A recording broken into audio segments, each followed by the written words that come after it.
جادو کیا ہے، اس کا علاج کیسے ہوتا ہے، علم نہیں ہے۔ لوگ سمجھتے ہیں کہ شریعت اسلامیہ نے اس معاملے میں ہم کو یوں ہی چھوڑ دیا، بھٹکنے دیا، اور وہ کہتے ہیں کہ بھائی یہ معاملہ اس سے حل نہیں ہونے والا، ہمیں کچھ اور کرنا ہوگا۔ تو یاد رکھیں شریعت اسلامیہ ایک مکمل دین ہے، ایک مکمل دین ہے، اس نے کسی چیز کو نہیں چھوڑا۔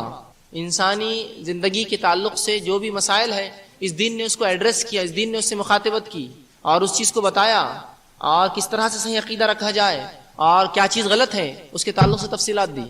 تو بہت سی بار یہ ہوتا ہے کہ لوگ چونکہ غلط فہمی ملوث ہوتے ہیں، وہ سمجھتے ہیں کہ اب اس کا کوئی حل نہیں ہے، لہٰذا پھر وہ یہاں اور وہاں ایسے اور ویسے کے پاس جاتے ہیں جو ان کو اللہ اور اس کے رسول کے نام پر، اللہ کی کتاب کے نام پر، شریعت کے نام پر، قرآنی آیتوں کے نام پر پھر لوٹ اور کھسوٹ کا بازار گرم کرتا ہے۔ اور یوں تو جتنے معالج اس معاشرے میں پائے جاتے ہیں سبھی قرآن حدیث سے علاج کرتے ہیں، لیکن افسوس صحیح طریقہ کوئی اس میں اپناتے نہیں تھے، اللہ ماشاء اللہ کی چند لوگ اس تعلق سے جو ہے صحیح رویہ اختیار کرتے۔ تو آئیے اس کی حقیقت کیا ہے؟ کیا رسول اللہ صلی اللہ علیہ وسلم کے زمانے میں واقعات ہوئے؟ آپ صلی اللہ علیہ وسلم نے کیا کیا، کس چیز کا حکم دیا، شریعت مطہرہ نے اس معاملے میں کیا گائیڈ لائنز دی، کیا ہمیں جو ہے باتیں بتائی کہ کس چیز پر عمل کریں؟ انشاءاللہ مختصر سے اس وقت میں یہ تمام چیزیں رکھنے کی کوشش کروں گا اور اس کی سنگینیاں بھی رکھوں گا کہ اس کی حقیقت کیا ہے۔ سب سے پہلی چیز تو یہ کہ میں نے جس طرح سے خطبے میں آپ کے سامنے قرآن پاک کی جو ہے 3 آیتیں تلاوت کی۔ پہلی آیت جو میں نے تلاوت کی، اللہ فرماتا ہے وما خلقت الجن والانس الا لیعبدون، کہ ہم نے جنوں اور انسانوں کو خالص اپنی عبادت بندگی کے لیے پیدا کیا۔ تو قرآنی آیت یہاں ایک چیز کی طرف اشارہ کر رہی ہے اور وہ ایک مخلوق ہے جس کی طرف اشارہ ہو رہا ہے، اور وہ ایسی مخلوق ہے جس سے سوال و جواب ہونے والا ہے، اسی لیے انس اور جن کو ساتھ لایا گیا اور کہا وما خلقت الجن والانس الا لیعبدون، میں نے جنوں اور انسانوں کو خالص اپنی عبادت کے لیے پیدا کیا۔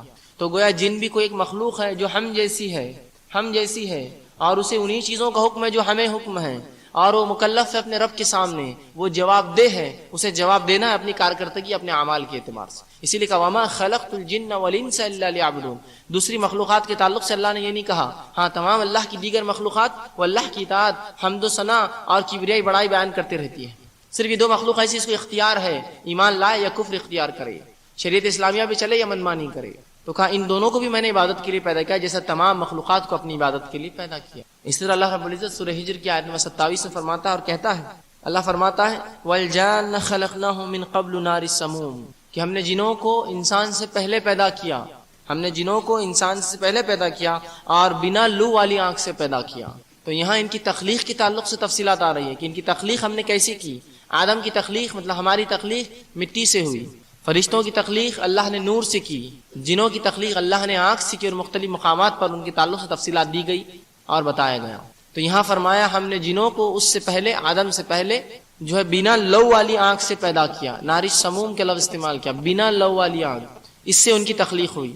لہٰذا فطرتاً یہ تھوڑے گرم اور تیز ہوتے ہیں، چونکہ اللہ نے جس چیز کو جس سے پیدا کیا، ہمیں مٹی سے پیدا کیا، ہماری فطرت آدم علیہ السلام کے رویے سے پتہ چلتا ہے پورے قرآن میں، اور جنوں کی فطرت ابلیس کے رویے سے پتہ چلتا ہے، اپنے رویے میں بہت سخت تھا یہ۔ بہرحال اطاعت کے وہ بھی مکلف ہے، اطاعت کے ہم بھی مکلف ہیں۔ آئیے آگے تیسری آیت جو سورہ رحمان کی آیت میں نے تلاوت کی، آیت نمبر 15 تھی، وَخَلَقَ الْجَانَّ مِن مَارِجٍ مِن نَارٍ، کہ اللہ نے فرمایا اور جنات کو آنکھ کے شعلے سے ہم نے پیدا کیا، آنکھ کے شعلے سے پیدا کیا اور بنا لو والا تھا۔ دونوں آیتوں کو ملا دیے تو یہ تفصیلات سامنے آتی ہیں۔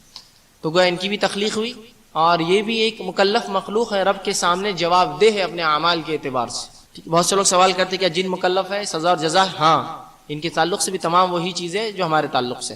اب آئیے ہم امت کا یہ حال دیکھتے ہیں اس مسئلے میں کہ امت افراط اور تفریط کی شکار ہے اس مسئلے میں۔ کچھ لوگ وہ ہوتے ہیں جو سرے سے ان کا انکار کرتے، کہتے ہیں نہیں ایسی کوئی مخلوق ہے ہی نہیں، یہ فالتو چکر میں مت جائیے آپ۔ کچھ لوگ وہ ہیں جو اتنے ان کے پیچھے پڑ جاتے ہیں کہ گھر کا لوٹا بھی ہل جاتے کہتے ہیں ہاں جنہوں نے ہلایا ہوگا۔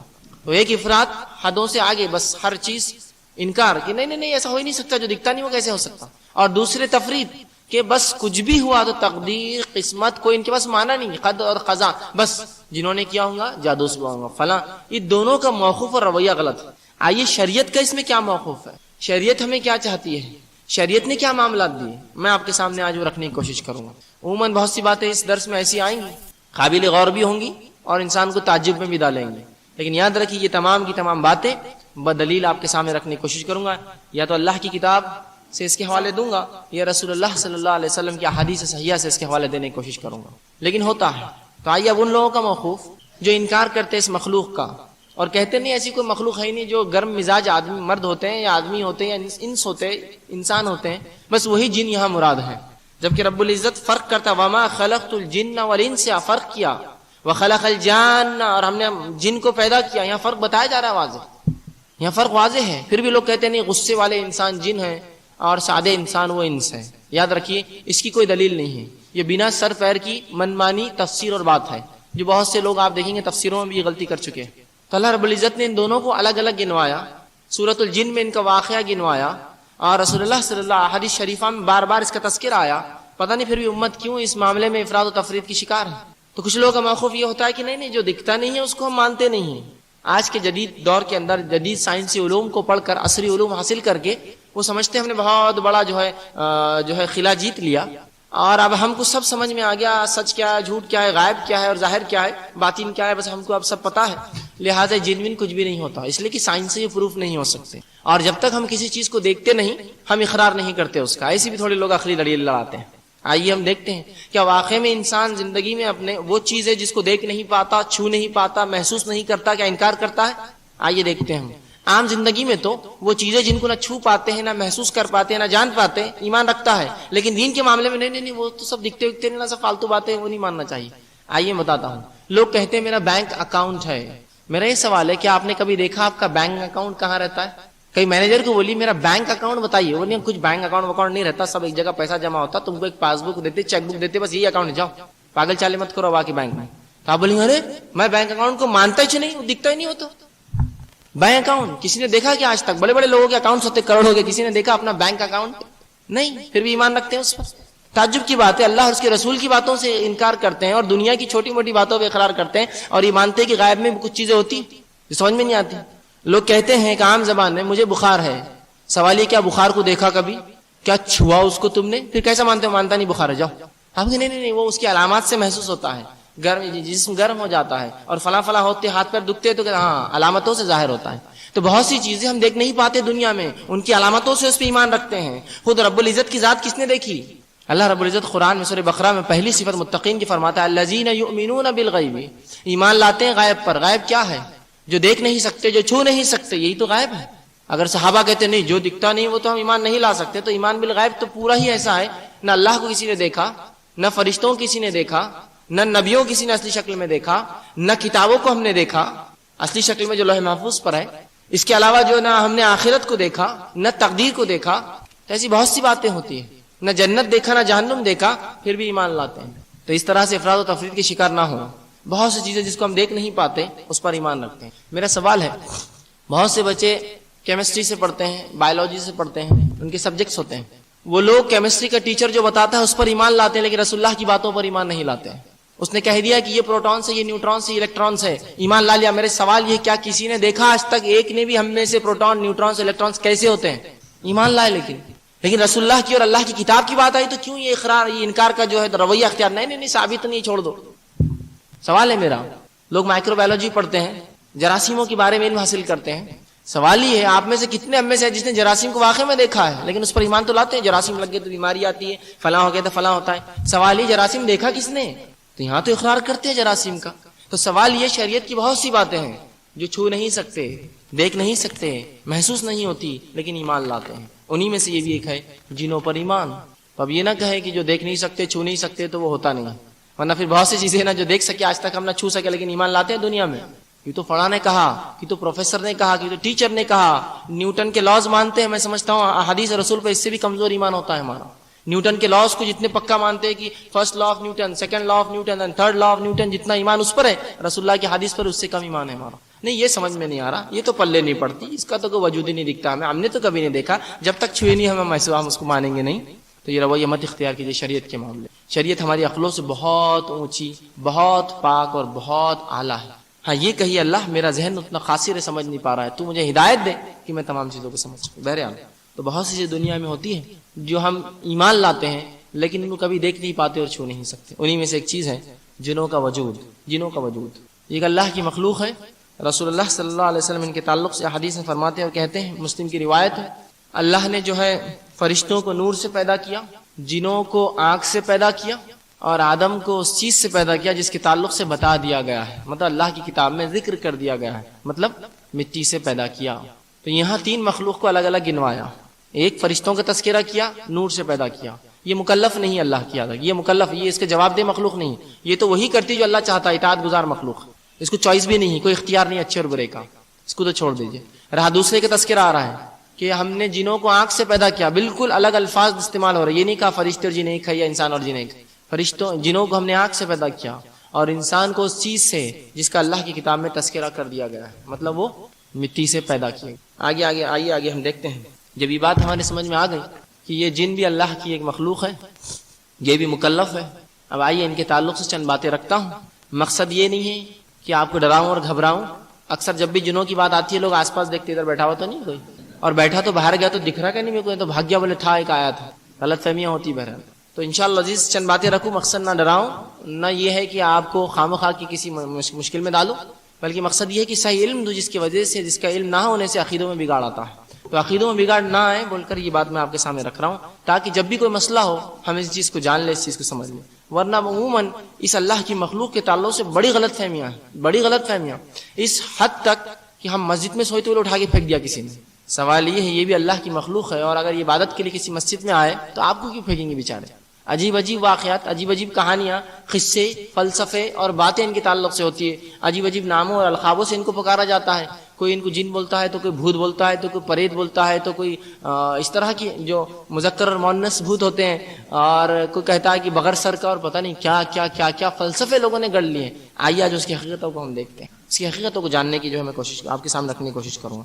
جب ان کے وجود کے تعلق سے ہم نے اقرار کر لیا کہ یہ ہوتے ہیں، اللہ کی کتاب نے اقرار کیا، رسول اللہ کی کئی احادیث یاد رکھیے، ایک نہیں، سورۃ الجن آپ پڑھیے، اس میں تفصیلات آ جائیں گی، اور رسول اللہ کی کئی احادیث سے تعلق سے ہے کہ جنوں کے تعلق سے، بہرحال ابھی بھی میں آپ کے سامنے درس میں بھی رکھنے کی کوشش کروں گا۔ جنوں کو جو ہے کئی ناموں سے پکارا جاتا ہے عربی زبان کے اندر، عربی زبان میں جنوں کے کئی القاب یا کئی نام ہوتے ہیں جن سے اس کو پکارا جاتا ہے۔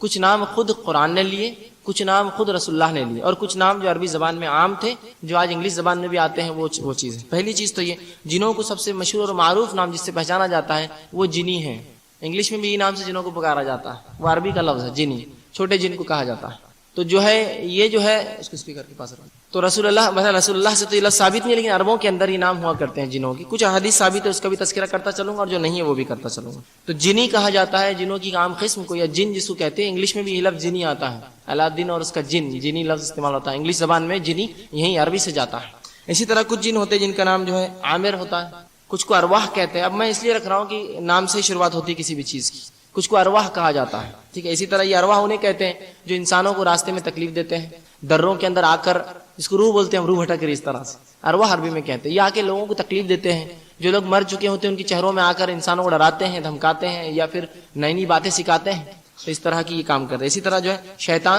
شیطان یہ قوی ہیکل جن ہوتا ہے، اس کو عربی میں بھی شیطان کہتے ہیں، قرآن نے بھی ابلیس کو شیطان کہا، تو شیطان بھی کہا جاتا ہے۔ اسی طرح افرید بھی نہیں کہا جاتا ہے، افرید ایک بہت قوی ہیکل جن، جو سلیمان علیہ السلام کا سورہ قصص کا واقعہ پڑھ لیجئے کہ ایک افرید نے سلیمان سے کہا، سلیمان تیرے اٹھنے سے پہلے، اس مجلس کے برخاست ہونے سے پہلے میں سبا کی رانی کا تخت تیرے پاس لا دوں گا۔ تو یہاں بھی افرید ایک جن کا نام آتا ہے جو کہ احادیث میں آتا ہے، اور علماء لکھتے ہیں بڑا قوی ہیکل جن ہوتا ہے جس کے تعلق سے قرآن نے تذکرہ کیا۔ اسی طرح خبث اور خبائث، رسول اللہ فرماتے ہیں جب بھی کوئی شخص بیت الخلاء جائے یہ دعا کرے، اللہم انی اعوذ بک من الخبث والخبائث۔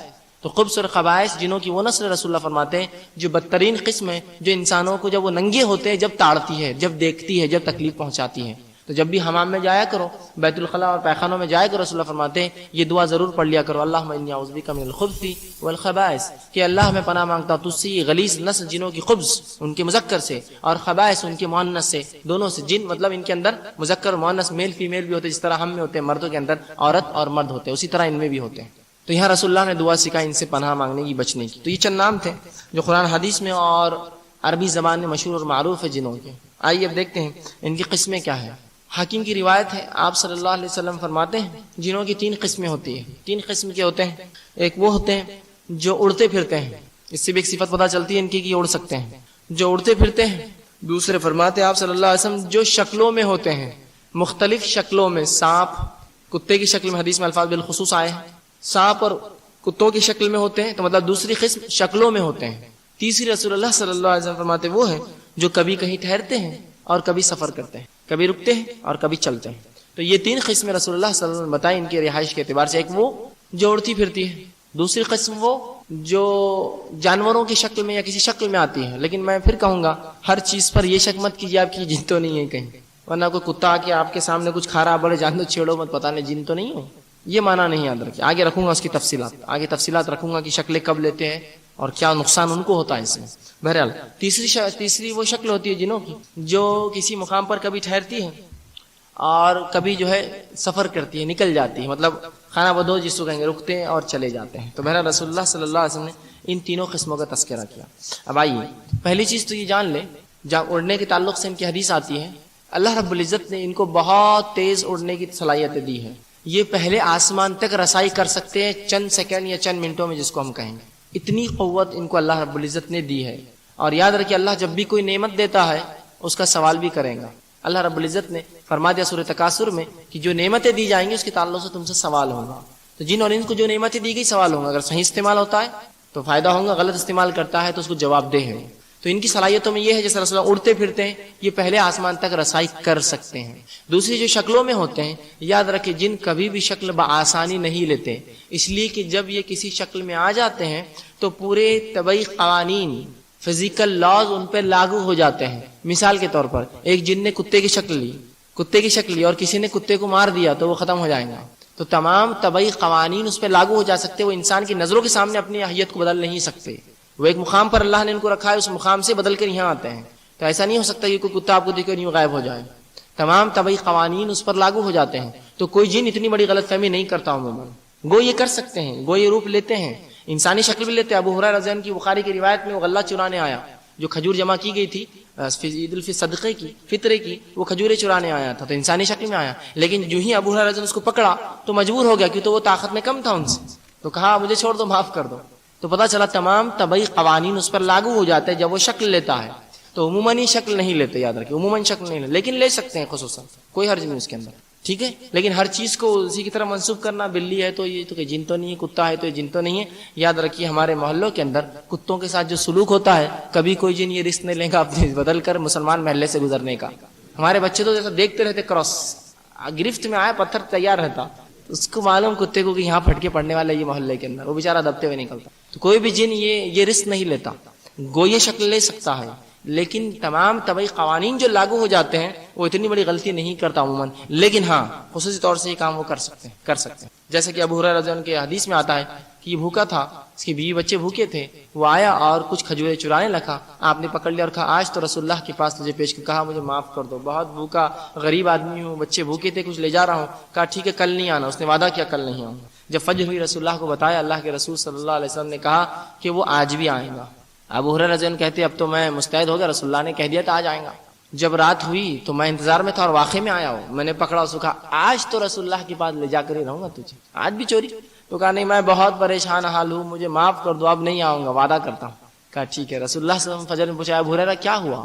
تو کہا اللہ کے رسول وہ پھر آیا تھا آپ نے جیسا کہا تھا، پھر بہت گزارشات کی، میں نے چھوڑ دیا، آج اور آئیں گا. کہا ٹھیک ہے. ابو ہریرہ رضی اللہ عنہ فرماتے آج تو میں نے طے کر لیا اس کو آج چھوڑوں گا نہیں.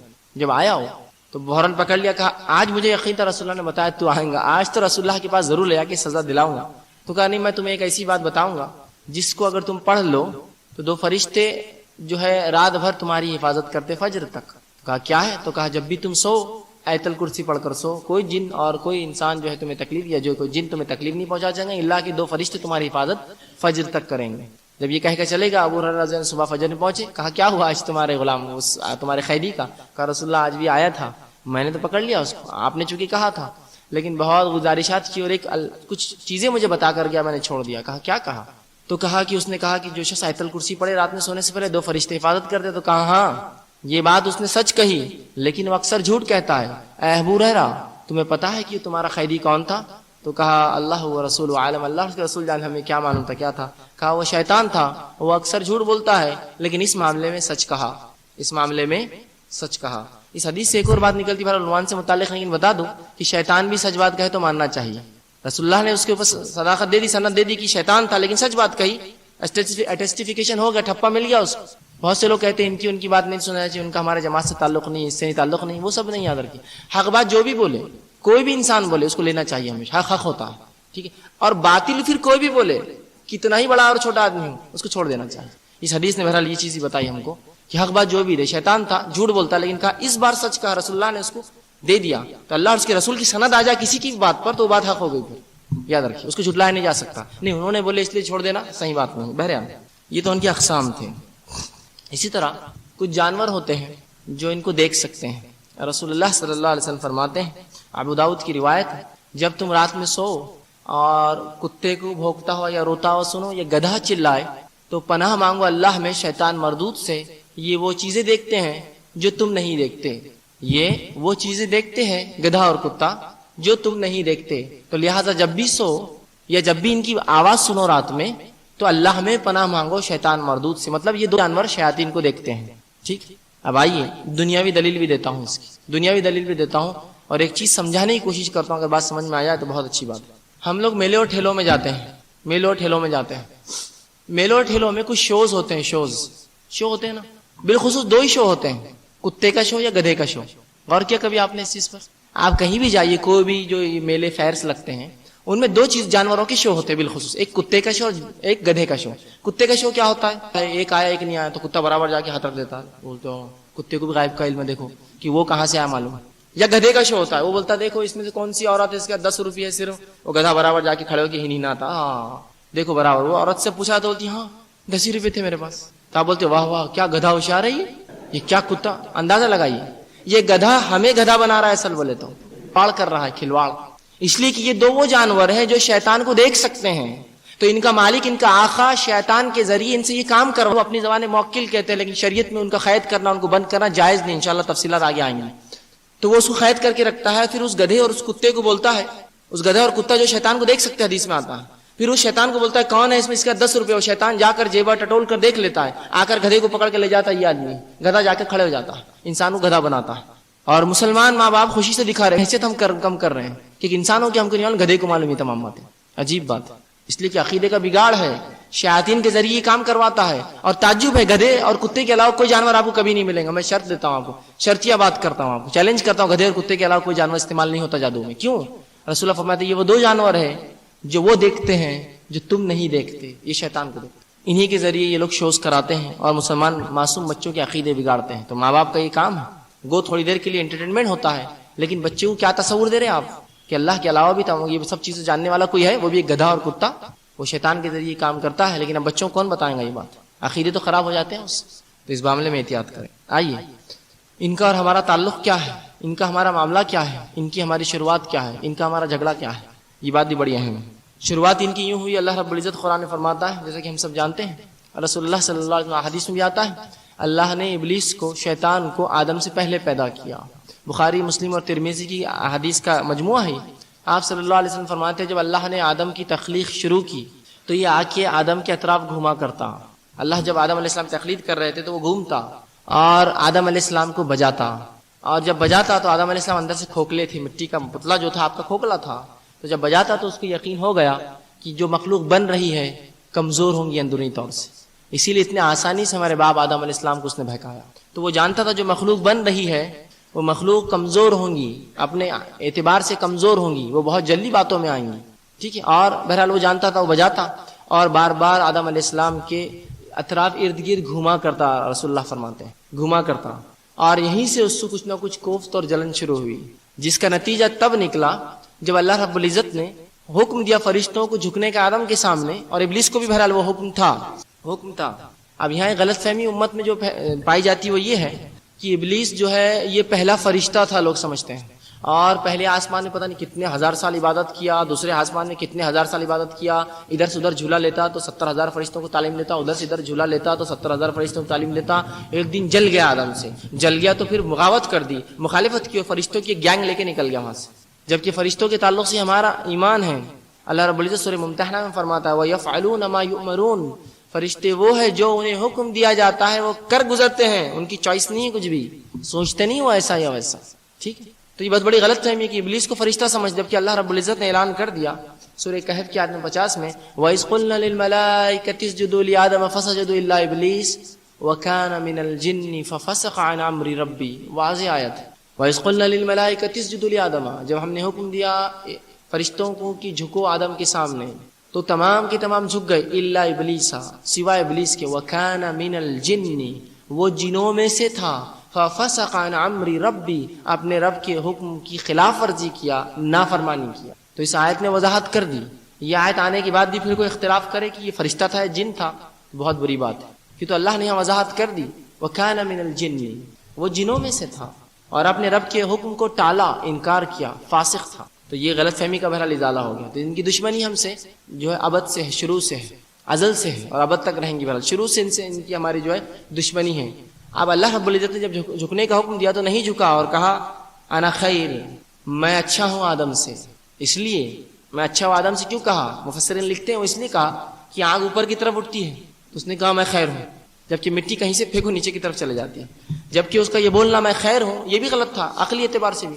آگ سے جب تک اس کو کنٹرول میں نہ رکھا جائے کوئی فائدہ نہیں ہے، آگ کو جب تک کنٹرول میں نہ رکھا جائے کوئی فائدہ نہیں، نقصان ہی دیتی ہے صرف۔ جبکہ مٹی کہیں بھی وہ فائدہ مند ہی ہے، کچھ دانہ گرا تو اگ جاتا ہے، کوئی بیج گرا تو جھاڑ لگ جاتا ہے، فائدہ مند ہی ہے، پانی رہا تو تھم جاتا ہے، فائدہ ہی ہے۔ تو اس کا یہ دلیل بھی عقلی بیکار تھی۔ تو کہا میں خیر ہوں اس سے، آدم سے جو تو نے پیدا کیا۔ بہرحال اب یہ دشمنی ان کی ہماری شروع سے ہے اور یہ چاہتا ہے کہ جہاں یہ جائیں گا ابلیس، یہ ہم تمام کو لے جائیں۔ تو ابلیس یہ بابائے جن ہے، جنوں کا باپ ہے۔ جس طرح سے آدم بابائے انسانیت ہے، ہم سب کے باپ ہے، اسی طرح ابلیس یہ جنوں کا باپ ہے۔ اور جس طرح آدم کی نسل میں مومن اور کافر دونوں ہوتے ہیں، ابلیس کی نسل میں بھی مومن اور کافر دونوں ہوتے ہیں۔ یاد رکھیے فرق اتنا ہے کہ ہمارے باپ ایمان والے تھے جس سے ہماری نسل چلی، اور جنوں کی نسل چلی ان کا باپ کافر تھا پہلا، بعد والوں نے بہرحال ایمان لایا۔ خود رسول اللہ پر کہیں جنہوں نے ایمان لایا، اس کا تذکرہ سورہ جن میں گزرا ہے۔ بہرحال اب ان کے غذائیات کے تعلق سے تو یوں تو یہ کافی غذائیں کھاتے ہیں، لیکن رسول اللہ صلی اللہ علیہ وسلم نے دو چیزوں کے تعلق سے ہمیں بتایا۔ یوں تو کئی غذائیں کھاتے ہیں، اسلاف سے کئی اقوال، صحابہ سے کئی اقوال ثابت ہیں، لیکن رسول اللہ کی حدیث میں بخاری مسلم اور ترمذی کی روایت ہے، آپ صلی اللہ علیہ وسلم فرماتے ہیں کہ جنوں کا ایک وفد میرے پاس آیا اور مجھ سے کہا محمد صلی اللہ علیہ وسلم اپنی امت کو منع کر دو کہ اس ہڈیوں سے اور سوکھے گوبر سے وہ استنجا نہ کرے، طہارت حاصل نہ کرے پیشاب کے بعد۔ کہ جنوں کا ایک وفد میرے پاس آیا تھا اور مجھ سے کہا اے محمد صلی اللہ علیہ وسلم اپنی امت کو منع کر دیجئے کہ ہڈی اور سوکھی گوبر سے استنجا نہ کریں، اس لیے کہ اللہ رب العزت نے اس میں ہماری اور ہمارے جانوروں کی غذا رکھی ہے۔ تو سوکھی ہڈیاں رسول اللہ فرماتے ہیں یہ تمہارے بھائی جنوں کی غذا ہے۔ کوئی یہ ایک ہی نہیں کہیں ہے لیکن یہ بھی ایک ہے۔ اور سوکھا ہوا گوبر، لیت جو جانوروں کے گوبر ہوتے ہیں، یہ جنوں کے جانوروں کی غذا ہے۔ تو لہٰذا یہ دو چیزوں سے پیشاب سے طہارت کبھی حاصل مت کی۔ جنوں کے وفد نے رسول اللہ سے التجا کی اور آپ صلی اللہ علیہ وسلم صحابہ کو منع بھی کیا۔ اسی طرح رسول اللہ نے صحابہ کو منع کیا کہ سوراخ میں پیشاب نہ کرے، سوراخوں میں ہو سکتا ہے تمہارا بھائی جن اس میں رہتا ہو۔ اس طرح فرمایا کوشش اوپر کے گھر میں ہوتا تو گرم پانی سیدھے نہ نیچے پھینکے، ہو سکتا ہے تمہارے بھائی جن گزر رہے ہو ان کو تکلیف ہو جائے۔ اس طرح شام کے وقت میں، مغرب کے وقت میں بالخصوص بچوں کو باہر نہ لے جانا، اس لیے کہ یہ جنوں کے ملنے کا وقت ہوتا ہے، اس میں تکلیف میں آ جاتے ہیں بچے۔ تو یہاں نشاندہی کر دی کچھ چیزوں سے، آپ نے وضاحت کی۔ بہرحال ہڈی، یہ جو بھی ہڈی جس پر یا جو بھی جانور جس پر اللہ کا نام لے کر ذبح کیا جاتا ہے، وہ جانور کی ہڈی جنوں کے لیے رسول اللہ فرماتے ہیں گوشت بن جاتی ہے۔ ہر وہ جانور جس پر اللہ کا نام لے کر ذبح کیا جاتا ہے وہ ہڈی تمہارے مومن بھائی جنوں کے لیے گوشت بن جاتی ہے، اور جو لیت تمہارے جانوروں کی سوکھی ہوتی ہے وہ جو ہے تمہارے مومن بھائی جنوں کے جانوروں کی غذا ہے، ان کی غذا نہیں، ان کے جانوروں کی۔ اس حدیث سے ایک بات اور پتہ چلی کہ ان کے جانور بھی ہوتے ہیں۔ کیسے؟ واللہ اعلم بالصواب، اللہ جانتا ہے، کیونکہ رسول اللہ نے سے کوئی وضاحت کسی صحیح حدیث میں نہیں، لہذا اس معاملے ہم بھی خاموش رہتے، بس اتنا تو پتہ چل گیا جانور بھی ہوتے ہیں۔ ان کے رہنے کے ٹھکانے یا جگہ، عموماً جو ہمارا عنوان ہے آج کا جن اور جادو، اس میں ہم ان جنوں کے تعلق سے بات دیکھیں گے جو کافر ہوتے ہیں۔ مومنوں کا معاملہ تو ہمارے جیسا ہی رہا، لیکن یہاں جو میں رکھوں گا آپ کے سامنے جو دیگر باتیں، یہ کافروں کے تعلق سے، جن کو ہم شیطان کہتے ہیں۔ تو جب میں اپنے درس کے بیچ میں شیطان کہوں تو آپ سمجھ لیجئے کافر جن، اور جب جن کہوں تو سمجھ جائیے مومن جن، ٹھیک ہے؟ تو یہاں اکثر جو باتیں ہوں گی شیاطین کے تعلق سے ہوں گی، برے جنوں کے تعلق سے ہوں گی، ٹھیک ہے؟ تو اب ان کے رہنے کے ٹھکانے کیا ہے؟ رسول اللہ صلی اللہ علیہ وسلم کی ایک روایت ہے، مسلم کی حدیث ہے، اور بلال بن حارث رضی اللہ عنہ اس حدیث کے راوی وہ کہتے ہیں کہ ایک بار رسول اللہ صلی اللہ علیہ وسلم استنجا کے لیے، رفع حاجت کے لیے، فارغ ہونے کے لیے گئے۔ عموماً رسول اللہ کا یہ معمول تھا کہ رفع حاجت کے لیے، پیشاب پیخانے سے جو ہے اس چیز سے فارغ ہونے کے لیے آپ ہماری نظروں سے دور چلے جاتے، بہت دور جاتے کہ کوئی دیکھ نہ سکے، آڑ میں بیٹھتے۔ تو ایک بار رسول اللہ رفع حاجت کے لیے گئے اور ہم نے شدید چیخ اور پکار سنی، ہم پریشان ہوئے لیکن کسی نے ہمت نہ کی آگے جانے کی، چونکہ رسول اللہ نظروں سے بہت دور جایا کرتے، ہم رکے رہے۔ وہ کہتے ہیں اس کے تھوڑی دیر بعد رسول اللہ صلی اللہ علیہ وسلم واپس تشریف فرما ہوئے لائے۔ ہم نے کہا اللہ کے رسول ہم تو گھبرا گئے تھے، ہم کو تو ڈر لاحق ہوا کہیں آپ کی جان پر تو کوئی بات نہیں آ گئی تھی۔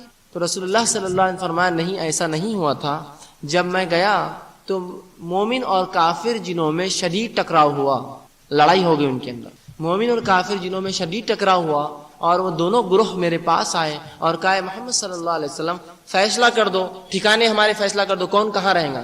جھگڑا ہوا تھا رہنے کے اعتبار سے، تو جھگڑا جو تھا رہنے کے اعتبار سے ہوا، تو کہا کہ آپ فیصلہ کر دیجئے کون کہاں رہیں گا۔ آپ صلی اللہ علیہ وسلم فرماتے ہیں، صحیح حدیث سے مسلم کی روایت ہے، آپ فرماتے ہیں کہ پھر میں نے کیا کیا، دونوں میں فیصلہ کر دیا۔ صحابہ نے کہا اللہ کے رسول کس کو کیا دیا آپ نے، کس کو کیا دیا آپ نے، کیا فیصلہ کیا؟ تو کہا میں نے اونچے مقامات، پہاڑی علاقے یہ جو ہے مومن جنوں کو دے دیے، اور درے جو پہاڑوں کے بیچ کا علاقہ ہوتا ہے، اور خالی ٹاپو یا وادیاں جو سمندروں میں ہوتی ہے، یہ کافر جنوں کو میں نے دے دی، شیاطین کو یہ دے دی اور یہ کر دی۔ اور ان دونوں نے میرے فیصلے کو سن لیا اور مان لیا۔ مطلب اونچے علاقوں کے اندر مومن جن عموماً رہتے ہیں پہاڑی علاقوں میں، اور نچلے درے جو ہوتے ہیں پہاڑ کے بیچ کے علاقے یا وہ ٹاپو جو غیر آباد ہوتے ہیں، انسانیت بستی نہیں سمندروں میں ہوتے ہیں نا، تو یہاں کافر جنوں کی وہ ہے۔ اسی لیے جب بھی وادی سے گزرو تو اللہ کے رسول نے فرمایا اللہ میں پناہ مانگو، اس لیے کہ یہاں کافر جن زبردست حملہ کرتے ہیں مومن یا مسافروں پر۔ یہ ہوتا تھا رسول اللہ کے دور میں، یہ ہوتا تھا کہ مشرکین مکہ جب کسی وادی سے گزرتے تو یہ اس وادی کے بڑے جن میں پناہ مانگتے۔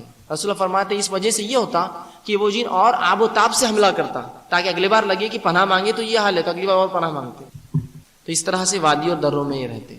اسی طرح جو ان کے رہنے کی جگہ ہے جو بالخصوص شیاطین رہتے ہیں، وہ جان لیں قبرستانوں میں رہتے ہیں، اس لیے قبرستان وہ جگہ ہے جہاں عبادات کا حکم نہیں ہے، یہ وہاں ہوتے ہیں۔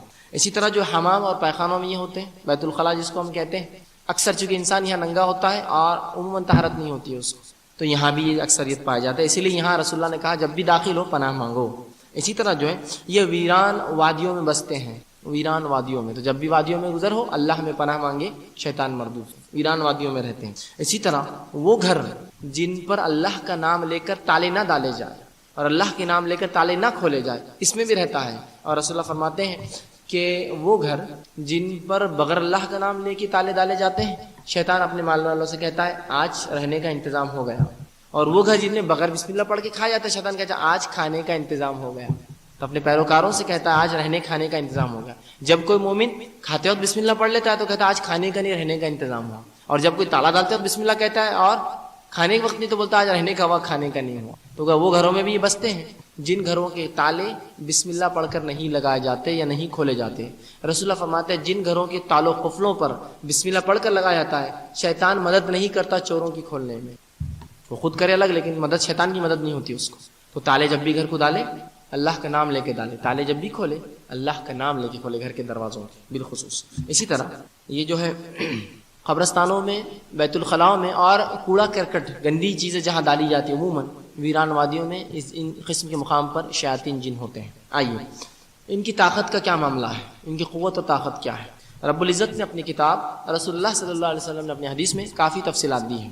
سب سے پہلی چیز تو ان کی طاقت اور قوت کے تعلق سے سلیمان علیہ السلام کا واقعہ یاد کر لیجیے، جس میں سلیمان علیہ السلام کے حکم پر جن جو ہے بڑے بڑے تعمیرات کرتے ہیں، اور ایسی تعمیرات جن کے تعلق سے آج بھی جو ہے سائنس پریشان ہے۔ اگر بیت المقدس اور اس کے اطراف کی تعمیرات آپ دیکھیں تو سائنس آج بھی پریشان ہے کہ اس زمانے میں کیا ٹیکنالوجی رہی ہوں گی جو اتنے بڑے بڑے پتھر مسجد اقصیٰ کے جو ہے دیواروں میں لگے ہیں، جن میں سے کچھ پتھر تو ایسے جو 700 ٹن کے ہیں کچھ پتھر، اور جو 20-20 25-25 فٹ کے ہائٹ پہ نصب کیے ہوئے، ایسا نیچے نہیں زمین کے پاس۔ تعجب کی بات ہے کہ یہ کرین 700 ٹن آج بھی مشکل ہے اٹھانا، اللہ کی بہت بہت خاص کرینیں آتی ہیں، 700 ٹن کوئی چھوٹا موٹا وزن نہیں ہوتا۔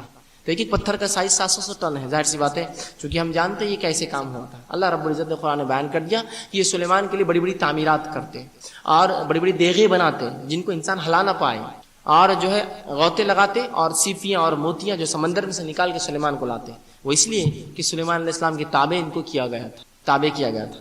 لیکن سلیمان علیہ السلام کے بعد یہ کسی کے لیے جائز نہیں کہ ان کو تابع کرے۔ آئیے اس کی دلیل رسول اللہ صلی اللہ علیہ وسلم حدیث جس میں آپ فرماتے ہیں میں کل رات نماز پڑھ رہا تھا، مسلم کی روایت ہے، میں کل رات نماز پڑھ رہا تھا، ایک شیطان آیا، مجھے تکلیف دی اور کوشش کی میرے منہ پر آنکھ کا انگارہ مارے، میں نے اسے دھر دبوچا اور پکڑ لیا اور اس کو مسجد نبوی کی ایک جھاڑ سے باندھ دیا اور کہا کہ کل صبح اشرار شریر قسم کے بچوں کو تجھ پر چھوڑوں گا اور تجھے مزہ چکھاؤں گا، اشرار بچوں کو چھوڑ دوں گا۔ صحابہ نے کہا اللہ کے رسول پھر کہاں ہے جب فجر میں آئے؟ تو کہا لیکن میں نے اسے چھوڑ دیا، مجھے اپنے بھائی سلیمان کی وہ دعا یاد آ گئی، اے اللہ میرے بعد ایسی ملکیت کسی کو عطا نہ کرنا، تو میں نے آزاد کر دیا اس کو۔ اور یہ سلیمان علیہ السلام کی وہ دعا ہے، تمام مفسرین لکھتے قبول ہوئی تھی، ایسی سلطنت کسی نبی کو نہیں ملیں گی بعد میں۔ وہ سلطنت یہ تھی کہ جن انس جھاڑ پہاڑ ہوا سب آپ کے تابع اللہ نے کی تھی، یہ سلطنت رسول اللہ کو بھی نہیں ملی، یاد رکھیے، بہت خاص چیز تھی جو اس نبی کا معجزہ تھا سلیمان علیہ الصلوۃ والسلام۔ تو مجھے اپنے بھائی سلیمان کی وہ دعا یاد آ گئی کہ اللہ میرے بعد ایسی ملکیت کسی کو عطا نہ کرنا، یہ سلیمان کا معجزہ اور ملکیت تھی کہ جنوں اس کے قبضے میں ہوتے ہیں، لہٰذا میں نے چھوڑ دیا، پھر اس کو آزاد کر دیا۔ رسول اللہ نے اس کو قید کرنا پسند نہیں کیا، اس لیے کہ یہ غلط ہے، جو سلیمان علیہ السلام کی تابع تھے وہ اللہ کی طرف سے تھے، ٹھیک بہرحال۔ اسی طرح جو ہے یہ جو ہے عفریت کا واقعہ بھی آپ جانتے ہیں، قرآن میں اس سے بھی طاقت کا اندازہ ہوتا ہے کہ عفریت نے کہا کہ اے سلیمان آپ کی اس مجلس سے ختم ہونے سے پہلے وہ تخت سبا کی رانی کا میں لا لوں گا۔ تو یہاں بھی عفریت کی طاقت کا تذکرہ ہو رہا ہے۔ اسی طرح ان کی یہ بھی طاقت ہے کہ پہلے آسمان تک رسائی ہے ان کی، یہ پہلے آسمان تک پہنچ کر سکتے ہیں، پہلے آسمان تک ان کی رسائی، وہ کب کرتے ہیں انشاءاللہ آگے میں رکھوں گا۔ اسی طرح جو ہے انسانی جسم میں خون کی طرح بھی دوڑتے ہیں، بخاری کی واقعہ ہے، رسول اللہ نے فرمایا آپ صلی اللہ علیہ وسلم اعتکاف میں تھے، آپ کی بیوی آپ سے ملنے آئی، جب وہ رسول اللہ چھوڑنے آئے اس کو گھر تک، تو دو صحابہ گزر رہے تھے، جب دیکھا رسول اللہ کو پیچھے ہٹ گئے، آپ صلی اللہ علیہ وسلم ادھر آؤ، انہوں نے کہا ادھر آؤ، وہ دونوں آئے، کہا یہ میری بیوی ہے، تو کہا اللہ کے رسول آپ پہ شک کیسے ہو سکتا ہے؟ کہا نہیں، شیطان انسانی رگوں میں خون کی طرح دوڑتا ہے، خون کی طرح دوڑتا ہے، ٹھیک۔ تو یہی وجہ ہے کہ کچھ بار آپ کی دل کی بات بھی کچھ لوگ بتا دیتے ہیں اور آپ سمجھتے بہت بڑے فلاں اور فلاں ہیں۔ ایسا ہوتا ہے نا کسی کے پاس آپ دل میں گالیاں دے رہے ہوتے، بیٹے بڑوں کو گالیاں نہیں دینا، بولتے میں نے گالی دی، کیسا پتا چلا؟ اس لیے کہ وہ شیاطین کے ذریعے کام کرواتے ہیں۔ اس کی دلیل بھی لے لیجیے، بخاری کا واقعہ ہے، رسول اللہ صلی اللہ علیہ وسلم کے دور میں ایک شخص تھا جس کو صحابہ جو ہے دجال سمجھتے تھے، سیاد اس کا نام تھا، اس کو دجال سمجھتے تھے۔ عمر ابن خطاب رضی اللہ عنہ فرماتے ہیں کہ ہم اس کو دجال سمجھتے تھے، اور ایک بار رسول اللہ کو ہم نے بتایا، جب رسول اللہ نے ہمیں دجال کی صفتیں بتائی کہ وہ کب پیدا ہوگا، اس کی ماں کیسی ہوں گی، وہ یہودی خاندان سے ہوگا، اس کا باپ کیسا ہوگا، وہ شادی کے 30 سال بعد پیدا ہوگا، اس کی ماں کے جسم کی حیت یہ ہوں گی، ناک یہ ہوں گی، تو جب ہم نے دیکھا ایک لڑکا تھا جو واقعی میں 30 سال بعد پیدا ہوا، اور یہ غیر مطلب اتنا حمل میں جو ہے عموماً جس طرح بچے رہتے 9 مہینے نہیں بلکہ زیادہ رہیں گا، اور اس کے تعلق سے مشہور تھا ابن سیاد، یہ بہت زیادہ حمل میں رہا تھا، تو ہم لوگ ڈرتے تھے اس سے۔ رسول اللہ کو ایک بار حضرت عمر نے کہا چلیے آپ ہم دیکھیں گے، جب رسول اللہ کو یہ بات پتہ چلی آپ گئے، کھجوروں کے درخت کے بیچ میں ابن سیاد سو رہا تھا، رسول اللہ صلی اللہ علیہ وسلم حضرت عمر نے کہا اے اللہ کے رسول میں اس کو قتل کر دیتا ہوں، تو رسول اللہ نے کہا دیکھو اگر وہ دجال ہوگا تو تم اس پر قابو نہیں کر سکتے، اور اگر نہیں ہے تو پھر خامخواہ مار کے کیا فائدہ، چھوڑ دو۔ جب رسول اللہ چھپ چھپ کر جانے لگے جھاڑوں کے پیچھے سے، تو ابن سیاد کی ماں نے دیکھ لیا اور کہا ابن سیاد محمد تمہارے پیچھے لگے ہیں، وہ ایمان والی نہیں تھی، یہودی تھی صلی اللہ علیہ وسلم، تو وہ اڑ گیا اور اٹھ کے رسول اللہ صلی اللہ علیہ وسلم دیکھنے لگا۔ آپ صلی اللہ علیہ وسلم پر ایک وحی نازل ہوئی تھی جس کی پہلی آیت بس جبھی نازل ہوئی تھی۔ رسول اللہ صلی اللہ علیہ وسلم نے اسے چند سوالات کیے، تو کیا دیکھتا ہے؟ تو کہا میں پانی پر عرش دیکھتا ہوں اور اس پر سانپ ہے، تو کہا یہ شیطان کا عرش ہے۔ پھر اسے رسول اللہ نے کچھ سوالات کیے، اس کے بعد کہا میرے دل میں کیا ہے، مطلب ایک نئی صورت رسول اللہ پہ اتری تھی، آپ نے بتایا نہیں تھا، ابھی کسی صحابہ کو نہیں بتایا تھا، کہا میرے دل میں کیا ہے، تو اس نے کہا الدخ، سورہ دخان کی آیت رسول اللہ پہ جبھی نازل ہوئی تھی، الدخ تیرے دل میں دخان ہے۔ رسول اللہ نے کہا تجھ پر لعنت ہو، تو اپنے منصوبوں میں کبھی کامیاب نہیں ہو سکے، اور رسول اللہ یہ کہہ کر چلے گئے۔ تو یہاں ابن سیاد نے رسول اللہ کی دل کی بات جانی، الدخ تیرے دل میں دخان ہے، تو رسول اللہ کی وہ حدیث یہاں ثابت ہو رہی ہے کہ وہ شیطان خون رگوں کے اندر خون کی طرح دوڑتا ہے، یہ بھی کر سکتا ہے، یہ بھی کر سکتا ہے بہرحال۔ تو اگر کوئی شخص آپ کو یہ بتا دے کہ آپ کے دل میں کیا بات تھی تو ڈریے مت اس سے، یہ شیطانی عمل ہے، یہ شیطانی عمل ہے، یہ شیطانی عمل، اس لیے کہ رسول اللہ نے کبھی ایسا نہیں کہ کسی صحابی کو بولے تمہارے دل میں یہ ہے، جب تک کہ آپ کو وہی نہ ہوئی ہو، تو شیطانی عمل ہوتا ہے جو لوگ کرتے ہیں بہرحال۔ تو یہ تمام چیزیں اسی طرح جو ہے انسانی جسم کتوں کی شکلیں، بلیوں کی شکلیں اور دیگر شکلیں بھی اختیار کر سکتا ہے، یہ بھی اللہ رب العزت نے اس کو جو ہے طاقت اور قوت دی ہے بہرحال۔ اسی طرح جو ہے رسول اللہ صلی اللہ علیہ وسلم فرماتے ہیں ابن آدم، جب بھی آدم کی اولاد پیدا ہوتی ہے تو شیطان اپنے پیروکاروں میں سے ایک کو اس کے پیچھے لگا دیتا ہے، اور یہی وجہ ہے کہ ابن آدم پیدائش کا چلاتا ہے، اس لیے کہ شیطان اس کو چمٹیا لیتا ہے، تکلیف دیتا ہے، سوائے جو ہے عیسیٰ ابن مریم کو ہی تنگ نہ کر سکا، اس لیے کہ عیسیٰ علیہ السلام کی نانی نے دعا کی تھی اللہ جو مجھے تو دے رہا ہے اس کو شیطان سے جو ہے اس کی حفاظت کر، تو یہ مریم علیہ السلام اور عیسیٰ علیہ السلام دونوں کو تنگ نہیں کر سکا۔ باقی تمام انسانوں کو جیسی بچہ ابن آدم پیدا ہوتا ہے یہ چمٹیا لیتا ہے تاکہ تکلیف ہو، چلائے چیخے، ٹھیک ہے، تو یہ اس کے کارستانیوں میں سے کارستانی بہرحال۔ تو شیطان اپنے ہم نواؤں میں سے، اپنے گینگ میں سے، اپنے گروپ میں سے، اپنے ماننے والوں میں سے، جیسے ہی ایک ابن آدم ایک انسان کا بچہ پیدا ہوتا ہے اس کے پیچھے اس کو تاحیات لگا دیتا ہے، اس کو حمزات کہتے ہیں، اور وہ انسان کی زندگی میں ہمیشہ ساتھ ہوتا ہے، ہمیشہ ساتھ ہوتا ہے، ٹھیک ہے، وہ ہمیشہ انسان کے ساتھ رہتا ہے اور تمام تر حالات اور باتیں اس کو انسان کے تعلق سے معلوم ہوتی ہے، اس لیے کہ پوری زندگی گزارتا ہے۔ صحابہ نے کہا اللہ کے رسول کیا آپ کے ساتھ بھی، کیا آپ کے ساتھ بھی ہے یہ؟ تو کہا ہاں میرے ساتھ بھی ہے، فرق اتنا ہے اللہ نے مجھے اس پر غلبہ دیا، وہ ایمان لے آیا۔ رسول اللہ کا ایمان والا تھا، باقی ہم تمام کا کافر ہوتا ہے، اور یہی وساوس ہمارے دلوں میں ڈالتا ہے جو ابلیس کی طرف سے چھوڑا ہوا ہے اور ہمیشہ ہمارے دلوں میں وسوسے ڈالتا ہے، تو لہٰذا ہمیشہ اللہ سے پناہ مانگنی چاہیے۔ اس کے علاوہ آئیے جادو کے تعلق سے چند باتیں آپ کے سامنے رکھتا ہوں۔ سب سے پہلی چیز تو یہ جادو کے تعلق سے جو غلط فہمی امت میں پائی جاتی ہے وہ یہ ہے، جو میں افسوس کے ساتھ کہہ رہا ہوں، کہ جادو سلیمان علیہ السلام کی سنت ہے، نعوذ باللہ من ذالک۔ اللہ کے نبی کو ایسا ہم نہیں کہہ سکتے، لیکن آج بھی لوگ سلیمان علیہ السلام کے نام سے جادو کرتے ہیں، ان کے نام سے کتابیں بکتی ہیں آج ہی بازار میں، جبکہ رب العزت اس کی وضاحت علی اعلان کر چکا ہے۔ اور قرآن میں سورہ بقرہ کی آیت نمبر 102 میں اللہ نے فرمایا وَاتَّبَعُوا مَا تَتْلُو الشَّيَاطِينُ عَلَى مُلْكِ سُلَيْمَانَ وَمَا كَفَرَ سُلَيْمَانَ وَلَكِنَّ الشَّيَاطِينَ كَفَرُوا يُعَلِّمُونَ النَّاسَ السِّحْرَ وَمَا أُنزِلَ عَلَى مَلَكَيْنِ بِبَابِلَ هَاروتَ وَمَاروت۔ اللہ رب العزت صفائی دے چکا ہے اپنے نبی کی۔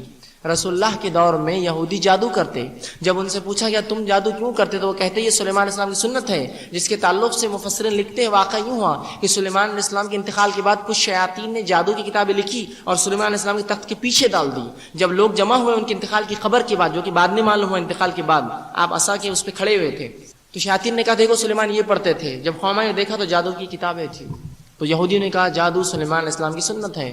رب العزت جواب دے رہا ہے، اپنے نبی کا جو ہے صفائی دے رہا اور کہہ رہا ہے وَاتَّبَعُوا مَا تَتْلُو الشَّيَاطِينُ عَلَى مُلْكِ سُلَيْمَانَ، ان لوگوں نے شیاطین کی اتباع کی جو سلیمان کے ملک میں تھے۔ وَمَا كَفَرَ سُلَيْمَانَ وَلَكِنَّ الشَّيَاطِينُ كَفَرُوا، سلیمان نے کفر نہیں کیا بلکہ وہ شیاطین تھے جو جادو سکھا کر کفر کرتے تھے۔ تو جادو کا سیکھنا، سکھانا، کرنا، کرانا سب کفر ہے۔ وَمَا كَفَرَ سُلَيْمَانَ، سلیمان نے کفر نہیں کیا، وَلَكِنَّ الشَّيَاطِينُ كَفَرُوا، وہ شیطان کفر کرتے، يُعَلِّمُونَ النَّاسَ السِّحْرَ، جو کہ لوگوں کو جادو سکھاتے، وَمَا أُنزِلَ عَلَى مَلَكَيْنِ بِبَابِلَ هَاروتَ وَمَاروت، جو دو فرشتے ہم نے آزمائش کے لیے بنی اسرائیل نے بھیجے تھے جن کا نام ہاروت اور ماروت تھا۔ وَمَا يُعَلِّمَانِ مِنْ أَحَدٍ حَتَّى يَقُولُونَ إِنَّمَا فِتْنَةٌ فَلَا تَكْفُرْ، اور وہ لوگوں کو جب تک جادو نہ سکھاتے، جب تک یہ نہ کہہ دے کہ اللہ کی طرف سے ہم آزمائش تھے، کفر نہ کرنا۔ تو یہاں اللہ رب العزت نے وضاحت کر دی یہ کفر ہے جادو کا کرنا، کرانا، سیکھنا، سکھانا، لیکن آج امت کے اندر ہر شخص اس میں ملوث ہے۔ رسول اللہ فرماتے 7 ہلاک کر دینے والے چیزوں سے بچو، پہلا فرماتے شرک اللہ کے ساتھ، دوسرا فرماتے جادو، سحر۔ تو جادو کرنا یاد رکھیے بہت سنگین جرم ہے شریعت میں، لیکن آج اس کا کرنا، کرانا، سیکھنا، سکھانا عام ہو چکا ہے، بلکہ لوگ سمجھتے ہیں کہ جادو ہی ایک علاج ہے کچھ چیزوں کے لیے اور دوسرا شریعت نے کوئی علاج نہیں دیا، اور کاہنوں کے اور شعبدے بازوں کے پاس جاتے ہیں جو ہمارے عقیدے اور ہمارے زندگی اور ہمارے مالوں سے کھلواڑ کرتے ہیں، ہمارے وقت سے کھلواڑ کرتے ہیں، اور یہ اتنے سر چڑھ چکے ہیں کہ لوگ ان کے پاس جا کر جو ہے اپنے معاملات پتہ کرواتے ہیں۔ آئیے اس کی حقیقت بھی سامنے رکھ دو آپ کی، یہ کیسا کرتے ہیں۔ مائی عائشہ رضی اللہ عنہا کی حدیث ہے، مسلم کی روایت، مائی عائشہ رضی اللہ عنہا نے رسول اللہ سے پوچھا اللہ کے رسول، بہت سے لوگ جادوگروں اور کاہن شعبدے بازوں کے پاس جاتے ہیں اور جو بات وہ کہتے ہیں وہ سچ بھی ہوتی ہے، جو وہ لوگ کہتے ہیں وہ سچ بھی ہوتی ہے، یہ کیسا ہوتا ہے؟ تو رسول اللہ صلی اللہ علیہ وسلم نے بتا دیا، امت کو تعلیم دے دی، اب آپ بھی سمجھ جائیے کیسا ہوتا ہے۔ آپ نے فرمایا کہ جو کاہن اور جادوگر رہتا ہے اس کے پاس ایک جن ہوتا ہے، شیطان کافر جن ہوتا ہے۔ جب کوئی شخص جا کر اس کے پاس بیٹھتا ہے اور پوچھتا ہے تو سب سے پہلے تو ان لوگوں کی خصوصیت کیا ہوتی ہے کہ آپ کسی کے پاس گئے، شعبدے باز، جادوگر ہے یا کاہن ہے، یہ آتے ہی آپ کو بولیں گا آپ بڑے پریشان حال ہے۔ تو میں یہ پوچھتا ہوں دواخانے میں کون شوق سے جا کے بیٹھتا ہے؟ کوئی ڈاکٹر بولے آپ بیمار دکھ رہے تو کون سی نئی بات ہے؟ پریشان ہو کر ہی آدمی دواخانے جاتا ہے نا۔ تو بہرحال آپ بہت پریشان ہیں، سب پتا ہے ان کو تو پہلے سے، ہاں بس میں بہت پریشان ہوں، ٹھیک ہے۔ کچھ تو حق ہوتے ہیں، کچھ تو صحیح بولتے ہیں، مطلب وہ ان کے جادو سحر میں پکے ہوتے ہیں، لیکن کچھ گھمانے والے ہوتے ہیں۔ اب آپ یقین اگر نہ کریں تو پھر یہ کیا کرتے ہیں، آپ کو آپ کے ابا کا نام یہ ہے، لیکن ہو سکتا کسی سے معلوم کر لیا ہوں، آپ کی امی کا نام یہ ہے، آپ بولتے ہو سکتا کسی سے معلوم ہو، ایک دن فلاں کھیت میں فلاں عمل آپ نے کیا ہوتا، بس سمجھ گیا میں، آپ بالکل صحیح بات کر رہے ہیں، واقعی میں یہ ہوا ایک دن کھیت میں اکیلے میں فلاں چیز، آپ سچ بول رہے، بس بت بولیے آگے کا، میں سمجھ گیا آپ بالکل صحیح ہیں۔ آپ بولتے کیا پہنچی ہوئی ہستی ہے، وہ بتا دی میں نے کھیت میں کیا کیا تھا ایک دن، سمجھ رہے آپ بات، آپ بیٹھ جاتے پھر میرا یہ مسئلہ ہے، آئیے اب اس نے کیسے پتا کرا۔ رسول اللہ صلی اللہ علیہ وسلم فرماتے یہ کاہن اپنے شیطان جن کو حکم دیتا ہے اس کے ہمزاد سے بات کرنے کی. سمجھ رہے ہیں آپ بات؟ جو ہمزاد سب کے ساتھ لگا ہے نا, تو یہ شیطان کیا, یہ جادوگر کیا کرتا ہے, یہ بھی خود ایک شیطان رہتا ہے, اپنے شیطان کو بولتا ہے اس سے بات کر, اس کے ہمزاد سے. یہ ہمزاد سے بات کرتا ہے, اور ہمزاد چونکہ ہمیشہ ساتھ رہتا ہے, اس کو خبر ہے آپ نے کیا کیا کیا تھا. بات سمجھ میں ہے کیسے معلوم کرتا ہے؟ کوئی غائب کا علم نہیں دے سکتا ہے, وہ اس کی مجال اور یہ اوقات نہیں ہے, یہ سب شیاطین کے ذریعے کرتا ہے. تو رسول اللہ فرماتے ہیں یہ اس سے بات کرتا ہے, وہ ہمزاد سے بات کرتا ہے, ہمزاد اس کو خبر دیتا ہے باپ کا نام کیا ہے, باپ کا نام اس کے عبداللہ ہے, ماں کا نام کیا, ماں کا نام کیا آمینہ ہے, فلاں کا نام کیا ہے, فلاں یہ ہے, فلاں کیا, سب بولتے جاؤ جب تک کہ آپ کو یقین نہ آ جائے, یقین نہ آ جائے. تو رسول اللہ فرماتے ہیں ان کی رسائی. اب کچھ جو ہمارے عائشہ کا جو شک تھا, کچھ خبریں صحیح بھی دیتے ہیں, تو کہا عائشہ ان کی رسائی پہلے آسمان تک ہوتی ہے, اور رب العزت جب کوئی حکم کو نازل کرتا ہے تو فرشتے آپس میں ڈسکشن کرتے, باتیں کرتے, آج اللہ نے کیا کیا اس کے ساتھ, آج اللہ نے کیا کیا. تو یہ جب کان لگا کے سنتا ہے, اس کو ایک آنکھ کا گولا مارا جاتا ہے, لیکن اوپر والا چلا کے نیچے والے کو, نیچے والا چلا کے اس کے نیچے والے کو, نیچے والا نیچے, حتیٰ کہ جو ہے وہ کاہن کا جن اس کے کان میں بول دیتا ہے اوپر کیا بات ہوئی تھی. تو کوئی غائب نہیں جانتا ہے, یہ فرشتوں کے ڈسکشن سن لیتا ہے جا کے, جو ان کی طاقت میں سے کیا پہلے آسمان تک رسائی. تو آپ گئے, بابا میرا کل کیا ہوگا, الیکشن جیتوں گا یا ہاروں گا, بولتے جیت جائیں گا, بولیں گے ہاں دیکھو کل جیت بھی گیا, بہت مانے ہوئے, یہ تو بہت پہنچے ہوئے نہیں ہیں, یہ شیطان ہے, شیطان ہے. کیا رسول اللہ کو بغیر وحی کے کیا کبھی غیب کی بات معلوم ہوئی؟ بغیر وحی کے. پھر کہہ رہا ہوں آپ پر وحی آتی تھی, صحابہ اس لیے تو روتے دھوتے تھے کہ وحی کا سلسلہ بند ہو جائے گا رسول اللہ کی جانب. تو یہ کہاں سے پتا کر رہا, تو یہ شیاطین کے ذریعے ہوتا ہے. آپ سمجھ گئے, کوئی آپ کو بولے آپ کے ابا کا نام یا امی کا نام ہے, تو بولنا بڑی باتیں نہیں ہے, بولنا یہ شیطانی عمل چھوڑو اور توبہ کرو اپنے رب سے, اور جو سیدھے ہو جاؤ, فالتو باتیں ہیں یہ سب. آئیے اللہ کے رسول نے شعبدے باز کاہنوں کے پاس جانے والوں کے تعلق سے کیا وعید کی, اور دیکھیے سنیے. رسول اللہ فرماتے ہیں, مسند احمد کی روایت, آپ کہتے ہیں اور یوں فرمائیں, من اتا کاہنن او عرفن, کوئی اگر کسی کاہن کے پاس جائے, یا وہ لوگ جو فعال کھولتے ہیں اس طرح کی باتیں ان کے پاس جائے, فصدقہ بما یقول فقد کفر بما انزل علی محمد, اور تصدیق کرے جو اس نے کہا, سچ مانے جو اس نے کہا, تو اس نے اس چیز کا انکار کیا جو محمد صلی اللہ علیہ وسلم پر نازل ہوئی ہے. جو کسی کاہن کے پاس جائے, صحیح روایت ہے, اور تصدیق کرے جو اس نے کہا کہ بڑے سچ کہا, اس نے کفر کیا, وہ کافر ہے وہ شخص, اس نے کفر کیا جو محمد صلی اللہ علیہ وسلم پر نازل ہوا, قرآن کے ساتھ کفر کیا اس نے. ہم اس کو بڑا پہنچا ہوا کام سمجھ رہے ہیں, اس کو کفر ہے یہ. آئیے آگے رسول اللہ کیا فرماتے ہیں, صحیح مسلم کی روایت ہے, من اتا عرفا فسألہ عن شیء, کوئی کسی کاہن کے پاس جائے, شعبدے باز کے پاس جائے, اور کسی چیز کے تعلق سے سوال کرے, عن شیء, کسی بھی تعلق سے سوال کرے, لم تقبل له صلاة 40 لیلہ, جو کسی چیز کا سوال کرے اس کی 40 دن کی نمازیں قبول نہیں ہوتی. جو کسی کاہن کے پاس جائے اور صرف سوال کرے, اوپر والی حدیث میں کہا تصدیق کرے وہ تو کافر ہو گیا, لیکن سوال کرے میرا کیا ہوگا, سوال کیا تصدیق نہیں کیا, ابھی میں تو چپ گیا تھا, میرے دوست نے لے گیا تھا, اس کی 40 دن کی نماز ضائع ہوئی. اب اس کا مطلب یہ نہیں کہ 40 دن کی نماز چھوڑنا ہے, پڑھنا تو ہے قبول نہیں ہوں گی, پڑھنا تو ہے قبول نہیں. تو یہ گناہ ہے, یاد رکھیے, ان کاہنوں اور شعبدے بازوں کے پاس جانے. اور ان میں سے اکثر آپ کی اور ہماری نفسیات سے کھلواڑ کرتے ہیں, معلوم آپ کو, میں بتاتا ہوں کیسے کھلواڑ کرتے ہیں. سب سے پہلے جاتے ہیں, ان کی پہچان یاد رکھیے, ماؤں کے نام پوچھتے ہیں, جبکہ ہم دنیا میں اپنے باپوں کے نام سے پکارے جاتے ہیں. ان کی پہلی پہچان ہے ماں کا نام کیا ہے. سوال یہ, دنیا میں اپنے باپ کے نام سے جانا جاتا ہوں, اور ترمذی کی روایت رسول اللہ فرماتے تم آخرت میں بھی اپنے باپوں کے نام سے پہچانے جاؤں گے. جب میں دنیا میں بھی اپنے باپ کے نام سے پہچانے جاؤں گا, آخرت میں بھی, تو پھر یہ میری ماں کا نام پوچھنے والا ہوتا کون ہے؟ اس لیے کہ جب یہ شعبدے باز جادو کرتا ہے تو جن اس کے قبضے میں ہوتا ہے, کچھ شرائط پر آتا ہے. اگر اس نے جھوٹ بولا کہ تو باپ الگ ہو سکتا ہے, ماں الگ نہیں ہو سکتی ہے کبھی, اس لیے ماں کا نام پوچھتا ہے. تو جو ماں کا نام پوچھے شعبدے باز جاتا ہے. پھر کتاب و سنت تک کتنا بھی نام لے, پھر کتاب و سنت تک کتنا بھی نام لے, میں قرآن سے کرتا ہوں, نہیں ہو سکتا, یہ کبھی نہیں ہو سکتا. تو یہ شعبدے بازوں کے پاس آپ جاتے ہیں, ہم لوگ جاتے ہیں, یہ کیسی نفسیات سے کھیلتے. دیکھیے اب آپ آئے, کچھ نہ کچھ پریشانی ہے آپ کو, اب پریشانی سے آدمی گیا, پہلی نفسیات, آپ بولتے دیکھو پہلے سے معلوم ہوگا ان کو پریشانی میں ہے, خود پریشان دکھ رہے آپ. اب نئی شادی ہوئی تو ساس بہت شاید تمہاری وہ ہے, ہاں بس بس بس یہی تو تھا مسئلہ, یہی تو تھا مسئلہ, اس کے لیے تو آئے تھے. تو دیکھو بہت بڑا کام کیا ہوا ہے, آسان نہیں ہے اس کو نکالنا.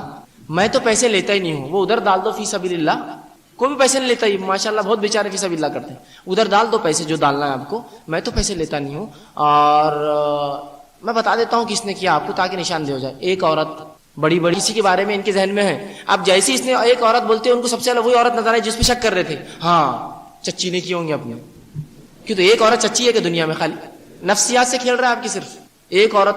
تو آپ پہلے سوچ رہے ایک عورت تو ہے, وہ چچی سے میری, بڑی آنکھیں, ان کی آنکھیں تو چھوٹی لیکن کبھی کبھی بڑا کرتے نا, بڑی آنکھیں برابر یوں ہے, لیکن پھر بھی کبھی بڑا, ہاں بڑی آنکھیں, صحیح بول رہے ہیں آپ. لمبی چوٹی, یار ان کی چھوٹی لیکن کبھی کبھار نہیں, پورے بال کاٹ کے تو بہت لمبے ہو جائیں گے, برابر صحیح, لمبی چوٹی بھی ہوں گی, پہلے سے میں نے سوچا ہوں کسی کا نام، بس اب فٹ کرنا ہے اس کو. اور وہ کل آئی تھی تمہارے گھر پہ صبح صبح، وہ آئے تھے واقعی میں کل صبح صبح.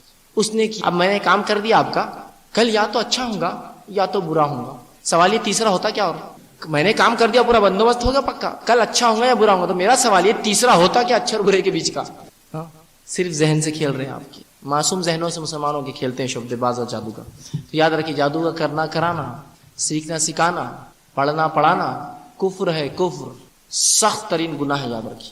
اور کفر اور شرک کے دو گناہ ہیں، جنت ہم پہ حرام کر دیتے ہیں اور ہمیشہ جہنم کا ہم کو جو ہے مستحق یا جہنم کا ساتھی بنا دیتے ہیں. تو بہرحال تو یہ بہرحال اس کا ایک کام ہے جادو، اور اس کو بڑے حد تک وہ کرتا ہے. اور جو ہے یہی حربہ اس کا جو ہے انسانوں کے خلاف بہت زیادہ ہے. اب انسانی جسم میں داخل ہوتا ہے اور اس خون کی طرح دوڑنا یہ بھی ہوتا ہے، جس کے ذریعے وہ لوگوں کو دلوں کے راز بتا دیتا ہے نکال کر کاہنوں اور جادوگروں کو. اسی طرح چونکہ یہ بھی مکلف ہے، ان کو بھی قیامت میں عذاب ملنے والا ہے. یاد رکھیے بہت سے لوگ سوال کرتے ہیں ان کو، کچھ لوگ سمجھتے ہیں برف کا عذاب ملے، کوئی برف کا عذاب نہیں ملے گا ان کو بھی جہنم کی آگ کا عذاب ملنے والا ہے. یاد رکھیے اللہ نے فرمایا قرآن کے اندر، ہم نے بہت سے انس اور جن کو جہنم کی آگ کے لیے پیدا کیا ہے، یہ ایسے اعمال کریں گے ان کو وہیں ڈالیں گے. کچھ لوگ بولتے نہیں ان کو برف کا عذاب ملے گا، برف رہیں گی، فریزر میں رہیں گے اور کیا کیا پتہ نہیں. کوئی برف کا عذاب نہیں آتا قرآن حدیث میں. ایک ضعیف روایت ہے جس کے اندر ٹھنڈے عذاب کا تذکرہ آتا ہے، بہرحال وہ روایت ضعیف ہے ترمذی کی. لیکن جنوں کے تعلق سے نہیں، وہ بھی دوسرا ہی ہے معاملہ اس میں. تو جنوں کو برف کا عذاب کہیں بھی ثابت نہیں ہے حدیث سے اور قرآن سے. یاد رکھیے ان کو وہی عذاب ہے. اب آپ بولیں گے ان کو بھی آگ کا عذاب، تو یہ تو بنے ہوئے آگ سے، آگ کو کیسے کاٹیں گے؟ یہ بھی آگ سے یہ بھی آگ سے. ایک شیخ سے کسی نے ایسی سوال کیا، اور ایک نوجوان تھا بہت برے لہجے میں بات کی، کہا کیا لگائے تم نے آگ کا ان کو عذاب ملے گا؟ آگ کا عذاب کیسے ملے گا ان کو، یہ تو خود آگ سے بنے ہوئے. تو شیخ نے کہا ٹھیک ہے نزدیک آؤ. جو بچہ نزدیک آیا زور سے تھپڑ مارا اس کو، اور ملنے لگا. کھا لگا تو کہا بہت زور سے لگا، کوئی طریقہ ہے گا؟ کہا میرا ہاتھ بھی چمڑے کا، تیرا منہ بھی چمڑے کا، پھر کیسا لگا؟ کیسا لگا پھر میرا تھپڑ؟ تو کہا سمجھ میں آ گئی میری بات. جس آگ سے جن بنے ہوئے ہیں، جہنم کی آگ اس سے زیادہ قوی ہے، وہ اس کو بھی جلا دیں گے جن کو. اور جہنم کی کچھ آگ دوسری آگ کو کھا جاتی ہے، حدیث میں آتا ہے اتنی تیز ہے. تو انہیں بھی جو ہے آگ کا عذاب دیا جائے گا، برف کا عذاب نہیں. اسی طرح جو ہے اللہ کے رسول صلی اللہ علیہ وسلم بھی ان کے لیے بھی تھے. رسول اللہ صلی اللہ علیہ وسلم جن اور انس دونوں کے لیے تھے. رب العزت جس طرح سے دونوں کے لیے انس اور جن کے لیے وہی قرآن اور وہی رسول اللہ صلی اللہ علیہ شخصیت آپ دونوں کے لیے. اسی طرح جو ہے انسانوں کی طرح وہ بھی اچھے اور برے ہوتے ہیں، اچھائی اور برائی دونوں ہوتے ہیں، شریر سب اچھے ہمارے ہوتے ہیں، بڑے بس تمام اقسام ان کے اندر ہوتے ہیں، ہم اقسام. اسی طرح جو ان کے اندر مومن اور کافر وہ بھی ہوتے ہیں، دونوں ہوتے ہیں. ٹھیک. اسی طرح جو ہے ان کی ہماری دشمنی کہاں سے ہے، کیوں ہے، اور اس کی وجہ کیا ہے، اور یہ ہمارے ساتھ کیا کرنا چاہتے ہیں، یہ بھی جان لے تاکہ اس کا مقصد پتہ چل جائے تو ہمارے لیے بہت فائدہ ہوگا. آئیے ان کا مقصد کیا ہے. تو ان کی انسانوں سے دشمنی تب شروع ہوتی جب اللہ نے آدم کے سامنے انہیں جھکنے کا حکم دیا، اور اس نے وہاں سے نکل کر آدم علیہ السلام کو بہکایا، اور اللہ نے دونوں کو نیچے بھیجا اور کہا آپس میں تم دشمن ہو. اور جب بھی میری ہدایت آئے فمن تبع ہدایا فلا خوف علیہم ولا هم يحزنون، سورہ بقرہ آیت 38، کہ میری ہدایت جب بھی تمہارے پاس ہے اس کو مانتے رہنا، جو اس کو مانے گا ان پہ کوئی غمگین نہیں ہوں گے اور کوئی رنجیدہ نہیں ہوں گے قیامت کے روز. تو یہاں اللہ فرماتا ہے اس نے کس طرح سے بہکایا. اللہ فرماتا ہے سورہ اعراف کی آیت 27 میں، یا بنی آدم لا یفتننکم الشیطان کما اخرج ابویکم من الجنہ، اے ابن آدم کہ شیطان کو تمہیں فتنے میں نہ ڈال دے، کوئی خرابی میں نہ ڈال دے، جس طرح سے تمہارے باپ آدم کو اس نے فتنے میں ڈال کر جنت سے نکالا. تو یہاں اللہ رب العزت اعلان کر رہا ہے اے مسلمانوں شیطان کی باتوں میں نہ آنا، اے انسانوں، بلکہ یا بنی آدم کہا اے انسانوں شیطان کی باتوں میں نہ آنا، اس کے فتنے میں نہ پڑنا، جیسا کہ اس نے تمہارے باپ آدم علیہ السلام کو کما اخرج ابویکم من الجنہ، جیسے تمہارے باپ کو اس نے جنت سے نکالا ویسے اس کی فتنے میں نہ آنا، تم بہکاوے میں نہ آنا. شیطان ہمیں بہکاتا ہے اور وہ چاہتا ہے اس طرح آدم علیہ السلام کو تکلیف اور فتنے میں ڈالا وہ کرے. اس کا مقصد کیا ہے تمام چیزوں کا؟ جو جن ہے، جو پہلا جن ابلیس تھا، شیطان جس کو کہتے ہیں، اس کا مقصد کیا ہے؟ تو سب سے پہلا اس کا مقصد ہے انسانوں سے شرک اور کفر کرانا. انسانوں سے شرک اور کفر کرانا، یہ اس کا سب سے اہم مقصد ہے. اور ہوتا یوں ہی ہے، آپ بیمار ہو گئے، آپ پر جادو کا سب دکھ رہا ہے، آپ کسی کے پاس جاتے ہو، آپ بولتے اچھا ہوگا اس کے پاس، تو یہی تو اس کا کام تھا. آپ نے شرک کر لیا، کفر کیا، خوش ہوگا، چھوڑ کر چلا جاتا ہے. انشاءاللہ علاج کا طریقہ آخر میں کتاب و سنت سے ضرور بتاؤں گا. اس کا کام ہے قوموں کو کفر و شرک میں ملوث کرنا. جن قوموں کو کفر و شرک میں ملوث کرے تو چھوڑ دیتا ہے، پھر مسلمانوں کے پیچھے پڑا رہتا ہے. تو جو ویسے کفر و شرک میں پڑے ہوئے تو وہ تو جانے والے جہنم میں طے شدہ ہوگا.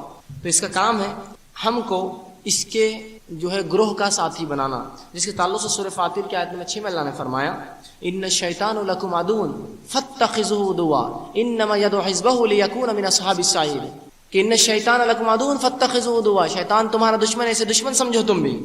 انما يدعو حزبه ليكون من اصحاب السعیر، وہ تو تمہیں اور اپنے آپ کو جہنم کا ساتھی بنا چاہتا ہے. حزب جو ہے اپنا گروہ بنانا چاہتا ہے، لیکون من اصحاب السعیر، اور بھڑکتی ہوئی آنکھ کا ساتھی بنانا چاہتا ہے۔ تو شیطان کا مقصد ہے انسان سے کفر و شرک کرا کے بھڑکتی ہوئی آنکھ کا ساتھی بنانا، جس کے لیے وہ الگ الگ حربے، جس میں جادو بھی ایک کرتا ہے، اور جادو پھر جب انسان پہ ہوتا ہے تو کفر و شرک کرتا ہے، اس کو چھوڑ کر چلے جاتا ہے۔ تو اس کا مقصد ہے کفر و شرک، تاکہ ہمیشہ کی جہنم میں جب وہ جلے انسان بھی ساتھ۔ اور یہ انسانوں کو سیدھے نہیں بہکاتا، اس کے بہکانے کے طریقے کیا ہے، یہ کون کون سی چال بازیاں چلتا ہے، رسول اللہ صلی اللہ علیہ وسلم نے ہمیں بتا دیا تاکہ یہ امت آگاہ ہو جائے۔ آپ صلی اللہ علیہ وسلم کی حدیث کا مجموعہ رکھ رہا ہوں الگ مختلف مقامات سے مفہوم نکال کر۔ پہلا ہے کہ ہمیں سیدھے سے حملہ نہیں کرتا، سیدھے سے حملہ نہیں کرتا، سیدھا کے نہیں بولتا کہ میں آپ کو کفر کرا رہا ہوں، نہیں، سیدھے حملہ نہیں کرتا، کبھی بھی چھپ کر حملہ کرتا ہے۔ اسی تعلق سے اللہ رب العزت سورہ بقرہ سورہ نمبر 2 آیت میں 169 میں فرماتا ہے، یا ایھا الذین آمنوا ادخلوا فی السلم کافۃ ولا تتبعوا خطوات الشیطان انہ لکم عدو مبین۔ اے وہ لوگوں جو ایمان لائے ہو، دین میں، اسلام میں پورے کے پورے داخل ہو جاؤ۔ ادخلوا فی السلم کافۃ ولا تتبعوا خطوات الشیطان، شیطان کے قدم بقدم نہ چلنا، انہ لکم عدو مبین، وہ تو کھلا دشمن ہے، آستین کا سانپ نہیں ہے، وہ چھپا دشمن نہیں ہے، اوپن اینیمی ہے، کھلا دشمن ہے، پہچانو اس کو۔ شیطان تو کھلا دشمن ہے، لیکن اس کی چال بازیاں کھلی نہیں ہوتی ہے، یہ گھیر کر لاتا ہے۔ مثال دے کر بات سمجھاؤں گا، حال کے زمانے کی اسٹوڈنٹ کالج جانے والے نوجوان زیادہ ہوتے ہیں، انہیں پر سے ایک مثال دوں گا۔ شیطان آ کر کسی کو یہ نہیں کہتا کسی نوجوان لڑکے کو کسی نوجوان لڑکی سے زنا کر لو۔ اگر کوئی لڑکے کے پاس شیطان کہے زنا کرو لڑکی سے، بولیں گے لا حول ولا قوت الا باللہ، مردود، نکل جائے یہاں سے، ہے نا؟ ایسا نہیں آتا، سیدھے نہیں بہکاتا ہے۔ وہ آ کر بولیں گے تم دونوں ایک کلاس میں ہونا تو بات کرنے میں کیا حرج ہے؟ صحیح بات ہے، ایک کلاس میں بات کرنے میں کیا حرج ہے؟ تم دونوں ایک کلاس میں ہونا، اب بات تو کر رہے ہو، نوٹس لیا دیا کرو، آیا جایا کرو، ہاں بات تو اب کرتے ایک ہی کالج میں ایک ہی کلاس میں، نوٹس لینے دینے میں کیا حرج ہے؟ صحیح بات ہے، کوئی حرج نہیں دکھ رہا۔ اب کالج میں کلاس میں تو ساتھ اٹھتے بیٹھتے ہم، نوٹس بھی لے رہے، بات بھی کر رہے، کینٹین میں بیٹھ گئے تو کیا حرج ہے؟ ہاں صحیح بات ہے، کوئی حرج ہی نہیں ہے، سیدھا نہیں کیا اس نے، زنا نہیں بولا، حرج کیا ہے اس میں؟ اب کینٹین میں بھی ساتھ بیٹھ رہے، کالج میں بھی ساتھ بیٹھ رہے، تھیٹر میں ساتھ بیٹھ لیے تو کیا حرج ہے؟ ہاں کیا حرج ہے، اب سب کو تو معلوم ہی ہوتا جا رہا، اب ان ساتھ گھومتے پھرتے، کیا حرج ہے؟ اب کینٹین میں بیٹھ رہے، کالج میں بیٹھ رہے، گھر پہ بھی معلوم ہو گیا، تھیٹر میں بھی جا رہے، ساتھ کھانا وانا کھا لی ہوٹل میں تو کیا حرج ہے؟ ہاں برحال صحیح بات ہے، کیا حرج ہے، اب سب تو ہو گیا۔ اب ساتھ آ رہے جا رہے تو ایک دوسرے کا ہاتھ پکڑ لیے تو کیا حرج ہے؟ ہاں صحیح بات ہے، اب تو تب لوگ معلوم ہے، اب ہاتھ پکڑ لیے تو کیا حرج ہے؟ اب جو ہے ہاتھ پکڑ لیے تو چلو زنا کرنے میں کیا حرج ہے، سب کچھ تو ہو رہا ہے، زنا کر لو، کیا حرج ہے؟ سیدھا نہیں، اگر سیدھا آ کر وہی نوجوان سے کہتا زنا کر تو وہ کہتا لا حول ولا قوت، مردود نکل جا، لیکن کیسا گھیراؤ ڈال کے لایا دیکھیے آپ، سیدھا نہیں بہکاتا، ایک زبردست جو ہے انسان کو لیتا ہے گرفت میں۔ اور جب انسان وہ گناہ میں ملوث ہوتا ہے اور جب زنا کر بیٹھتا ہے تو پھر بولتا ہے میں نے دیکھو کچھ نہیں بولا تھا، اب دیکھ زنا کر لیا تو بہت بڑا گنہگار ہوگا۔ اب دوسری طرف سے ایک مصیبت، پہلے گناہ کرواتا ہے، پھر ایسا نادم کرواتا ہے کہ اس کو دین سے دور کرتا ہے، تیرا نماز ہوتا ہے کیا فائدہ، تو زنا کر رہا ہے، چل چھوڑ دے، اب سب کر دیا، اس کو اصحاب السعیر کفر پہ لا دیا اور بنا دیا ہمیشہ کے جہنم کا ساتھی۔ یہ اس کا طریقہ ہے، تو سیدھے حملہ نہیں کرتا، گھوم کر آتا ہے، سیدھے نہیں کرتا۔ دوسرا، اصلی حالت میں کبھی آ کے ہمیں نہیں بہکاتا، اصلی حالت میں نہیں آتا، اس کو یہ حکم بھی نہیں یاد رکھی، ٹھیک ہے، اس کو حکم بھی نہیں، اصلی حالت میں آ کر کبھی نہیں بہکاتا ہے۔ خواب کے ذریعے وسوسے ڈالتا ہے، خواب کے ذریعے غیر شرعی چیزوں کا حکم دیتا ہے، یہ کر لو، وہ کر لو، یہاں جاؤ، وہاں جاؤ، اس کی زیارت، اس کی غیر شرعی چیزوں کا حکم دیتا ہے۔ اور بہت سے لوگ بولتے ہیں ہم کو خواب میں فلاں چیز دکھی، ایک فلاں تھے، ارے کون تھے وہ فلاں؟ نہیں بہت نیک دکھ رہے تھے، دکھنے سے کیا ہوتا ہے بھائی، کہ شیطان نہیں آ سکتا ایسی صورت کے اندر نیک؟ تو خوابوں کے ذریعے فتنے مچاتا ہے، جو آج کل بہت چل رہے ہیں، خوابوں کی حالات پہ دنیا چل رہی ہے، پوری زندگیاں گزر رہی لوگوں کی، یہ شیطان کرواتا ہے۔ اسی طرح جو ہے بچوں کو تنگ کرتا ہے تاکہ ماں باپ پریشان رہے، عبادتیں ضائع اور کفر و شرک کرے، بچوں کو تنگ کرتا ہے، یہ بھی اس کا ایک کام ہے۔ اسی طرح جو ہے جانوروں کے ذریعے آگ لگاتا ہے، رسول اللہ فرماتے ہیں جب تم رات میں سو تو بتیاں بجایا کرو، ورنہ شیطان کسی چوہے کو بہکائے گا اور وہ آگ گرا دے گا جس سے آگ لگ جائیں گی اور انسانوں کا نقصان ہوگا۔ تو جانوروں کو بہکا کر انسانوں کا نقصان کرتا ہے، رسول اللہ نے اس کی وضاحت کر دی کہ رات میں بتیاں بجا کر سوئے، ورنہ شیطان چوہے کو بہکائے گا، وہ آ کر بتی کو گرا دے گا۔ اسی طرح وبا پھیلاتا ہے، طاعون، وبا، جو بیماریاں ہوتی ہیں نا بہت زیادہ، وبا بھی شیطان کی طرف سے ہوتی ہے۔ اسی لیے رسول اللہ فرماتے ہیں کہ پچھلی امتوں کے لیے وبا عذاب تھا، اس امت کے لیے جو وبا میں مرے گا وہ شہید کہلائے گا۔ معلوم کیوں شہید کہلائیں گے؟ اس لیے شیطان کی طرف سے۔ تو وبا جو ہے وباؤں کا پھیلانا، اسی طرح بیماریوں کا پھیلانا، مرد اور عورتوں میں بیماریاں پھیلاتا ہے تاکہ لوگ کمزور ہو عبادتوں کے اندر، اور یہ اس کا کام۔ رسول اللہ فرماتے ہیں خواتین کے اندر یہ کیا کرتا ہے، اپنی پیر کی رگڑ ان کے رحم میں مارتا ہے، جا کر یوٹرس رحم میں مارتا ہے، جس سے ایک رگ ہوتی ہے، اس کو بازل کہتے ہیں عربی میں، وہ رگ پھٹ جاتی ہے جس سے ان کو ماہواری کے علاوہ بھی خون آتا ہے، جس کا مقصد ہے کہ وہ انسان کو کمزور کرے۔ تو یہ اس کا ایک کام ہے، تو بیماریاں پھیلاتا ہے، ٹھیک ہے۔ اسی طرح جو ہے افواہوں کو پھیلاتا ہے، افواہوں کا بازار گرم کرتا ہے، یہ ہے نا۔ دنیا بھی آج کری افواہ پہ دھیان مت دیجیے، دین بھی کہتا ہے افواہ پہ دھیان مت دیجیے۔ فَإِن جَاءَكُمْ فَاسِقٌ بِنَبَإٍ فَتَبَيَّنُوا، جب کوئی خبر تمہارے پاس لائے کوئی تو جانچ لیا کرو، ایک شخص رسول مسلم کی روایت ہے ایک شخص کے جھوٹا ہونے کے لیے کافی ہے سنے اور بولتا پھرے، تحقیق نہ کرے اس کی. ایک شخص کے جھوٹا ہونے کے لیے کافی ہے سنے اور بولتا پھرے. تو یہ افواہوں کو پھیلاتا ہے، بکثرت پھیلاتا ہے نا. آپ نے دیکھا 2-3 دن کا ایسی افواہیں پھیلائی اس نے. تو افواہ پہ کبھی دھیان نہ دے شیطان. اور اس میں جانی نقصان بھی ہوتا ہے، مالی نقصان بھی ہوتا ہے. معلوم آپ کو؟ آپ کہیں گے کیا نقصان ہوا میرا؟ ایک افواہ کا SMS آ گیا آپ کو، آپ بولے 1 روپیہ تو جا رہا میرا، 1 روپیہ جا رہا. ایسے ایک ایک کر رہے کتنے کروڑ مسلمان اس کو کر رہے ہیں، کتنے کروڑ کا نقصان ہو رہا. اندازہ لگائیے، امت کا اندازہ لگائیے.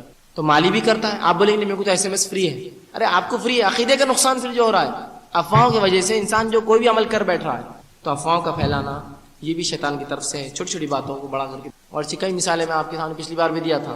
کوئی سانپ کا بچہ نکل جائے اس مجمع میں تو سامنے کی مجمع کے 4-6 لوگ جو اس کو ملوث ہوں گے مارنے میں، ان کو معلوم ہے اصلیت کیا ہے اس کی. وہ بیچ کے مجمع میں گئے تک اتنا بڑا تھا ہو جاتا، اتنا تو تھا وہ بچہ، کسی نے دیکھ لیا تو اتنا ہو جاتا. وہ آخری شخص کیا بولتا نکلتے وقت، فیض بھائی کے نزدیک بیٹھا ہوا تھا، ڈسنے والا تھا، بچ گئے.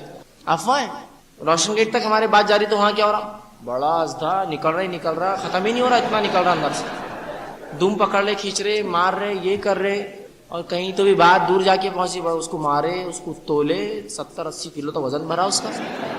اب جب کل یہاں آئے اور پوچھے یار وہ ہوا کیا تھا، اتنا سا بچہ تھا رے سانپ کا ہم نے مارے. ہم کو تو ازدو کی باتیں چلتی ادھر. افواہ، یہ افواہ رہتی، یہ پھیلاتا ہے. ٹھیک. اب بہرحال گمراہی کا اس کا طریقہ کیا ہے، وہ طریقہ جاننا. وہ قوم کبھی کامیاب کامران نہیں ہو سکتی، دنیا میں سرخرو نہیں ہو سکتی جو اپنے دشمن کو نہ پہچانے.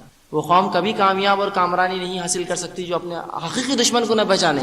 ہم نے تو نعوذ باللہ اللہ کے رسول کو دشمن سمجھ لیا اپنا. یار یہ کیا نماز روزہ زکات لگا کے رکھ دی ہمارے پیچھے، زندگی میں عیش کرنا، کھلا رہنا، یہ وہ گانے میوزک ہونا، یہ ہونا، بس یہ زندگی ہے. تو جان لے حقیقی دشمن کو پہچانے آپ، ورنہ ایسا نہ ہو کہ دوست کو دشمن اور دشمن کو دوست سمجھ بیٹھے. کھلے ہوئے دشمن کو پہچانے. تو آئیے اس کی گمراہی کا طریقہ. برائی کو اچھائی بنا کر پیش کرتا ہے. پہلا طریقہ گمراہی کا، برائی کو اچھائی بنا کر پیش کرتا ہے. آئیے اللہ رب العزت سورہ نحل کی آیت میں 63 میں فرماتا ہے فَزَيَّنَ لَهُمُ الشَّيْطَانُ أَعْمَالَهُمْ، کہ شیطان نے ان کے اعمال کو بہت مزین، خوبصورت بنا کے پیش کیا. یہ قریش کے تعلق سے بات ہو رہی ہے. جب یہ لڑنے آئے مسلمانوں سے تو تب شیطان نے کہا آج تو کوئی غالب نہیں آئیں گا، اور ان کے برے اعمال اچھے پیش کر کے بتا رہے تمہارے پاس تو بہت کچھ چاہیے. تو کیا کرتا ہے، برائی کو اچھائی بنا کر پیش کرتا ہے نا. اور یہ آج کل چل رہا ہے، حرام چیزیں، نشاور چیزیں اچھے اچھے ناموں سے لوگ پی رہے ہیں. ہو رہا ہے. برائی کو اچھائی بنا کے پیش کیا. معلوم مسلمان شراب نہیں پیئیں گا تو اس کو بولو نان الکوہلک بیئر ہے. شراب کہاں، نان الکوہلک بیئر بھی سمجھ میں نہیں آ رہا مجھے، دونوں کیسے مل سکتے بغیر شراب کی. شراب کیسے بھی پھرو، وہ تو کچھ اور نام ہو جانا تھا اس کا. تو نام بدلتا ہے، سیدھے نہیں حملہ کرتا ہے. بری چیزوں کا اچھا نام ہے نا. انٹرسٹ، بیاج، سود نہیں. انٹرسٹ کیا ہوتا ہے، میرا اس میں مفاد ہے. انٹرسٹ اس کو انگلش میں یوسری بولتے ہیں، لیکن سخت لفظ ہے یوسری. سود نہیں، سود نہیں. انٹرسٹ کیا ہوتا ہے، انٹرسٹ سمجھتے ہیں نا، میرے کو بہت انٹرسٹ ہے اس میں. انٹرسٹ مطلب میرا مفاد ہے اس میں. تو سود بول رہے تو سود تو کانٹے کھڑے جاتے ہیں نا مسلمان کی آنکھ پر. انٹرسٹ ہے یہ. ہاں انٹرسٹ لے سکتے. سود حرام ہے، سود حرام ہے. نام بدل کے لایا، لے لیا مسلمان نے اس. تو یہ ایسے ہی کرتا ہے، برائیوں کو بدل کے الگ الگ ڈھنگ سے پیش کرتا. آئیے آگے. برے چیزوں کو اچھے نام دینے میں بھی اس کا بڑا ماہر ہے. اور اس کے تعلق سے قرآن میں سورہ طٰہٰ کی آیت میں 120 میں اللہ فرماتا ہے وَوَسْوَسَ إِلَيْهِ الشَّيْطَانُ قَالَ يَا آدَمُ هَلْ أَدُلَّكَ عَلَى شَجَرَةِ الْخُلْدِ وَمُلْكٍ لَا يَبْلَىٰ. اللہ فرماتا ہے کہ آدم علیہ السلام سے شیطان نے کہا اور وسوسہ ڈالا اور کہا اے آدم کیا تمہیں ایک ایسی بات نہ بتاؤں، ایک اچھی بات نہ بتاؤں جس کے کرنے سے تم ہمیشہ ہمیشہ زندہ رہو، اور ایسی سلطنت تمہیں ملیں گی جو کبھی ختم نہیں ہوگی. ملک لا یبلا، ایسی سلطنت جس پہ کبھی وبال نہ ہو، جو ہے خاتمہ نہیں ہوگا. آدم علیہ السلام نے بولے کیا ہے وہ؟ تو کہا وہ پھل کھا لو. اگر وہ بول دیتا اس پھل کھانے سے تم جنت سے نکالے جاؤ گے تو آدم علیہ السلام کھاتے تھے کیا؟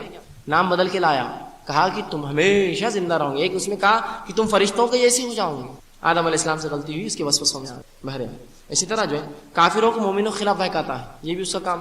کافروں کو مومنوں کے خلاف بھگاتا ہے. اللہ رب العزت اس کے تعلق سے سورہ انفال کے 48 سے فرماتا ہے وَإِذْ زَيَّنَ لَهُمُ الشَّيْطَانُ أَعْمَالَهُمْ قَالَ لَا غَالِبَ لَكُمُ الْيَوْمَ مِنَ النَّاسِ إِنْ جَارٌ لَكُمْ.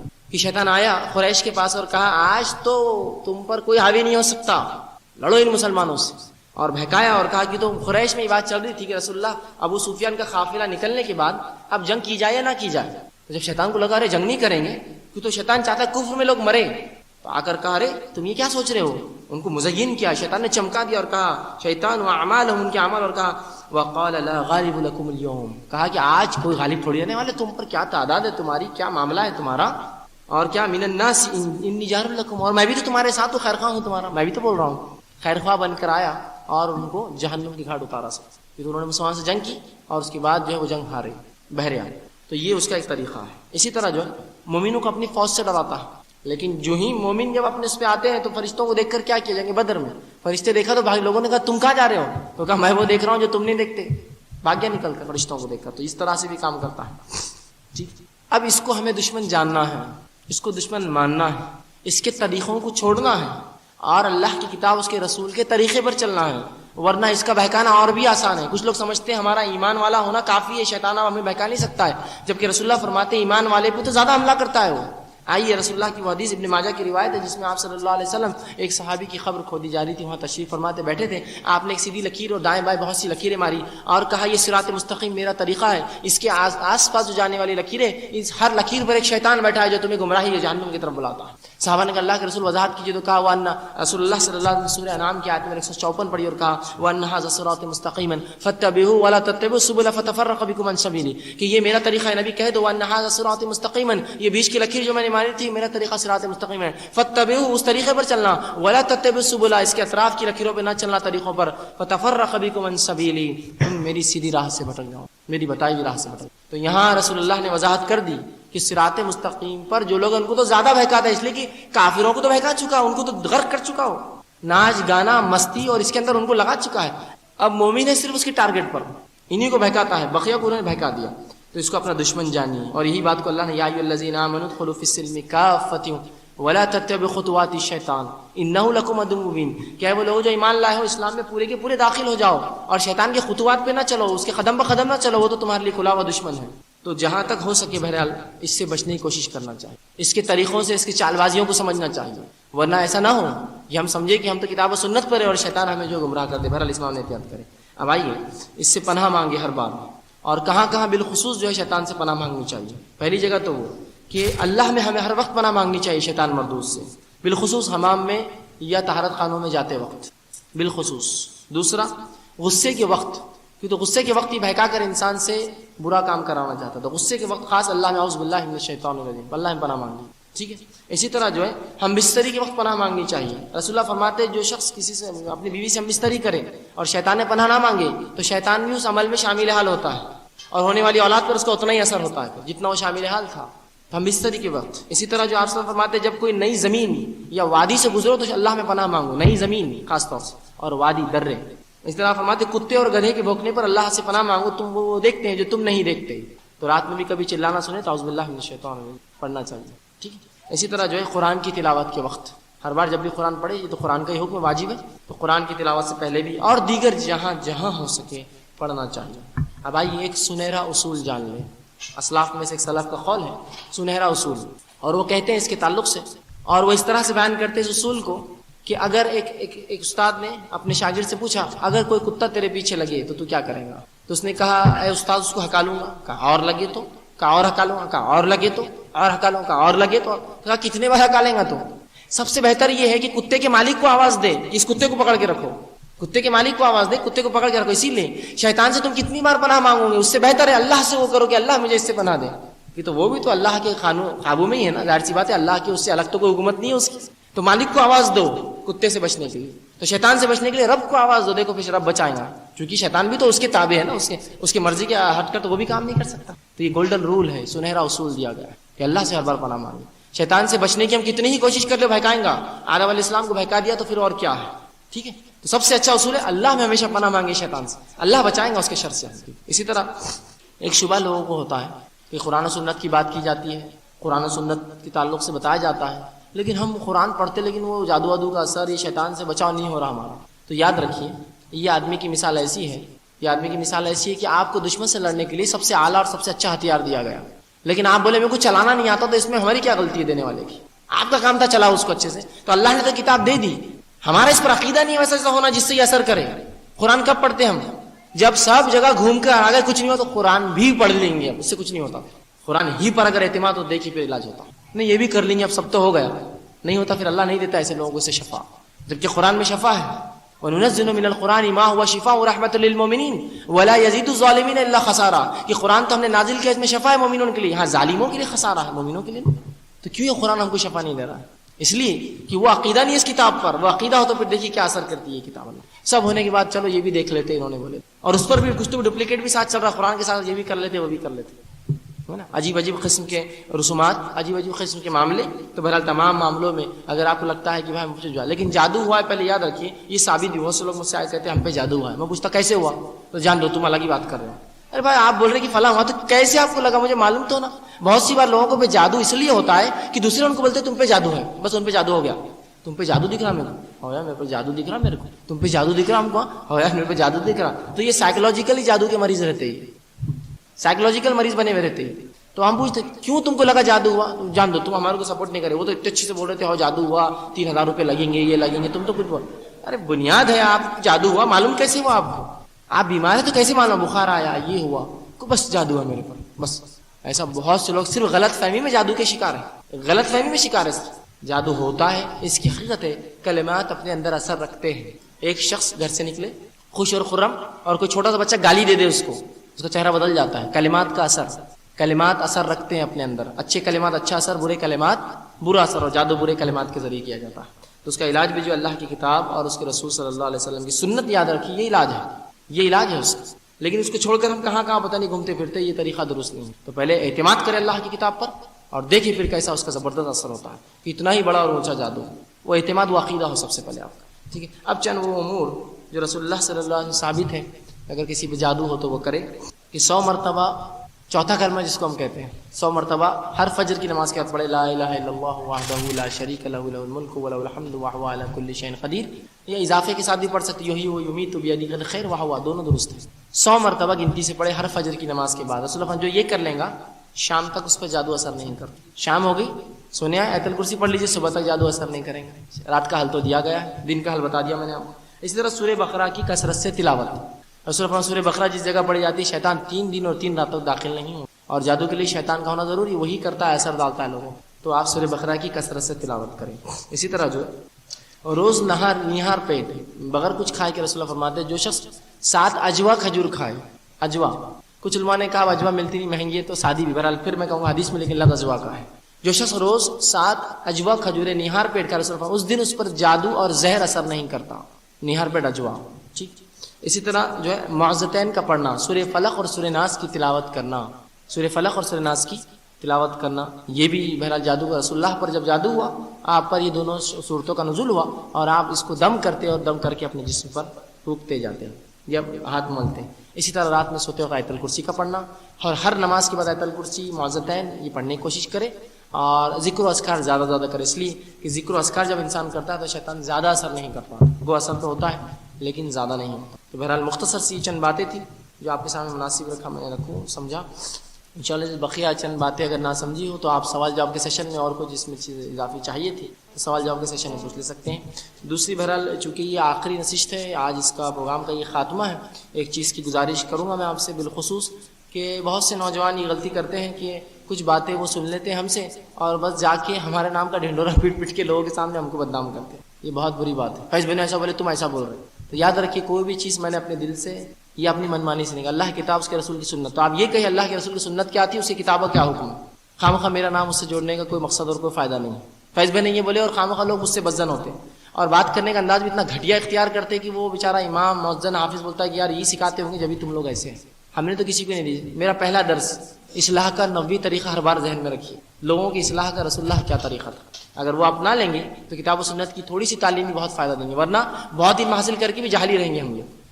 دوسری چیز یہ جتنی باتیں بتائی گئی ہم نے پوری کوشش کری کہ اللہ کی کتاب اس کے رسول صلی اللہ علیہ وسلم سنت کو مد نظر رکھتے ہوئے, ہاں کچھ غلطی ہوئی تو بہرحال ہم نے اس کی معافی بھی آپ سے مانگی. بہرحال الحمدللہ اس سال ہم نے ایسا کچھ نہیں ہوا ہم سے, تو بہرحال جہاں ہم سے چوک ہوتی تھی ہم فوراً اس کی وضاحت کر دیتے تھے. اور ایک اصول زندگی میں اب یاد رکھیے کہ اللہ کی کتاب اس کے رسول صلی اللہ علیہ وسلم کی بات جو بھی کرے اس کی بات ماننا ہے, اور جو اس کے خلاف کرے پھر کوئی بھی ہم اس کی بات نہیں مانیں گے. یہ اصول عام ہے, بالکل سب کے لیے ہونا چاہیے ہمارے پاس. اور جو کچھ ہم نے یہاں سنا, جو کچھ ہم نے یہاں سیکھا, یہ زندگی میں عمل کے لیے تھا. تو رمضان میں تو بہت مزہ آیا, کیا تھا دن کا پروگرام ہوا, چائے تو بہت اچھی بن رہی تھی, یہ بھی ہوا, فلاں ہو رہا تھا, یہ جواب دی, یہ ہوا. اور پھر رمضان کے بعد وہی حال کہ رمضان کا بھی ختم نہیں ہوا اور شوال کا چاند نہیں دکھا, تو رمضان میں جس کو دیکھا پہچاننا مشکل. یار یہ لڑکے کو داڑھی تھی نا, یہ اس کا بھائی تو نہیں چھوڑ, نہیں فیض بھائی یہی تھا, بولے وہ داڑھی رمضان میں رکھ لیا تھا. ایسا نہیں ہونا چاہیے بھائی, ایسا نہیں ہونا چاہیے. پھر اس درس سے ہم نے اس اجتماع سے کچھ حاصل نہیں کیا. اگر ہماری زندگیوں میں کوئی تبدیلی نہ آئی تو ہمیں کچھ فائدہ نہیں ہوا اس درس سے، کچھ فائدہ نہیں ہوگا. تو اگر اس درس کا ہمیں صحیح فائدہ اٹھانا ہے تو یہی ہے کہ ہم اپنے زندگیوں میں اس چیز پر عمل کریں، نہ کہ یہ کہ جو ہے ہم زندگی اس کے ساتھ منمانی کریں. اور پھر لوگوں کو پھر بولنے کو بھی جگہ ہوتی ہے. تو بہرحال مقصد یہ ہے کہ ہم اس پر عمل کریں، نہ کہ یہ کہ ہم نے سنا بڑا مزہ آیا اس میں اور خوب یہ ہوا، فیض بھائی نے اس کو یہ بولے اس کو بولے، خام خام میں بدنام ہوتا ہوں اس سے. تو اللہ کے لیے ایسا مت کیجیے. رسول اللہ صلی اللہ علیہ وسلم کا طریقہ ہر بار ذہن میں رکھیے. آپ صلی اللہ علیہ وسلم کی ذات ہمارے لیے مثال ہے. تو اس اجتماع کا مقصد یہ تھا کہ کچھ کتاب و سنت کی باتیں آپ کے سامنے ہم کوشش کریں رکھنے کی، جو ہم سمجھتے ہیں ہم نے کی کوشش اور الحمدللہ اللہ نے اس میں کامیابی دی. بقیہ چیزوں کے لیے اب ہم کو عمل پیرا ہونا ہے، عمل پیرا ہونا ہے. ٹھیک، صحیح بات کوئی بڑا کرے کوئی چھوٹا کرے، کوئی اچھا کرے کوئی برا کرے، صحیح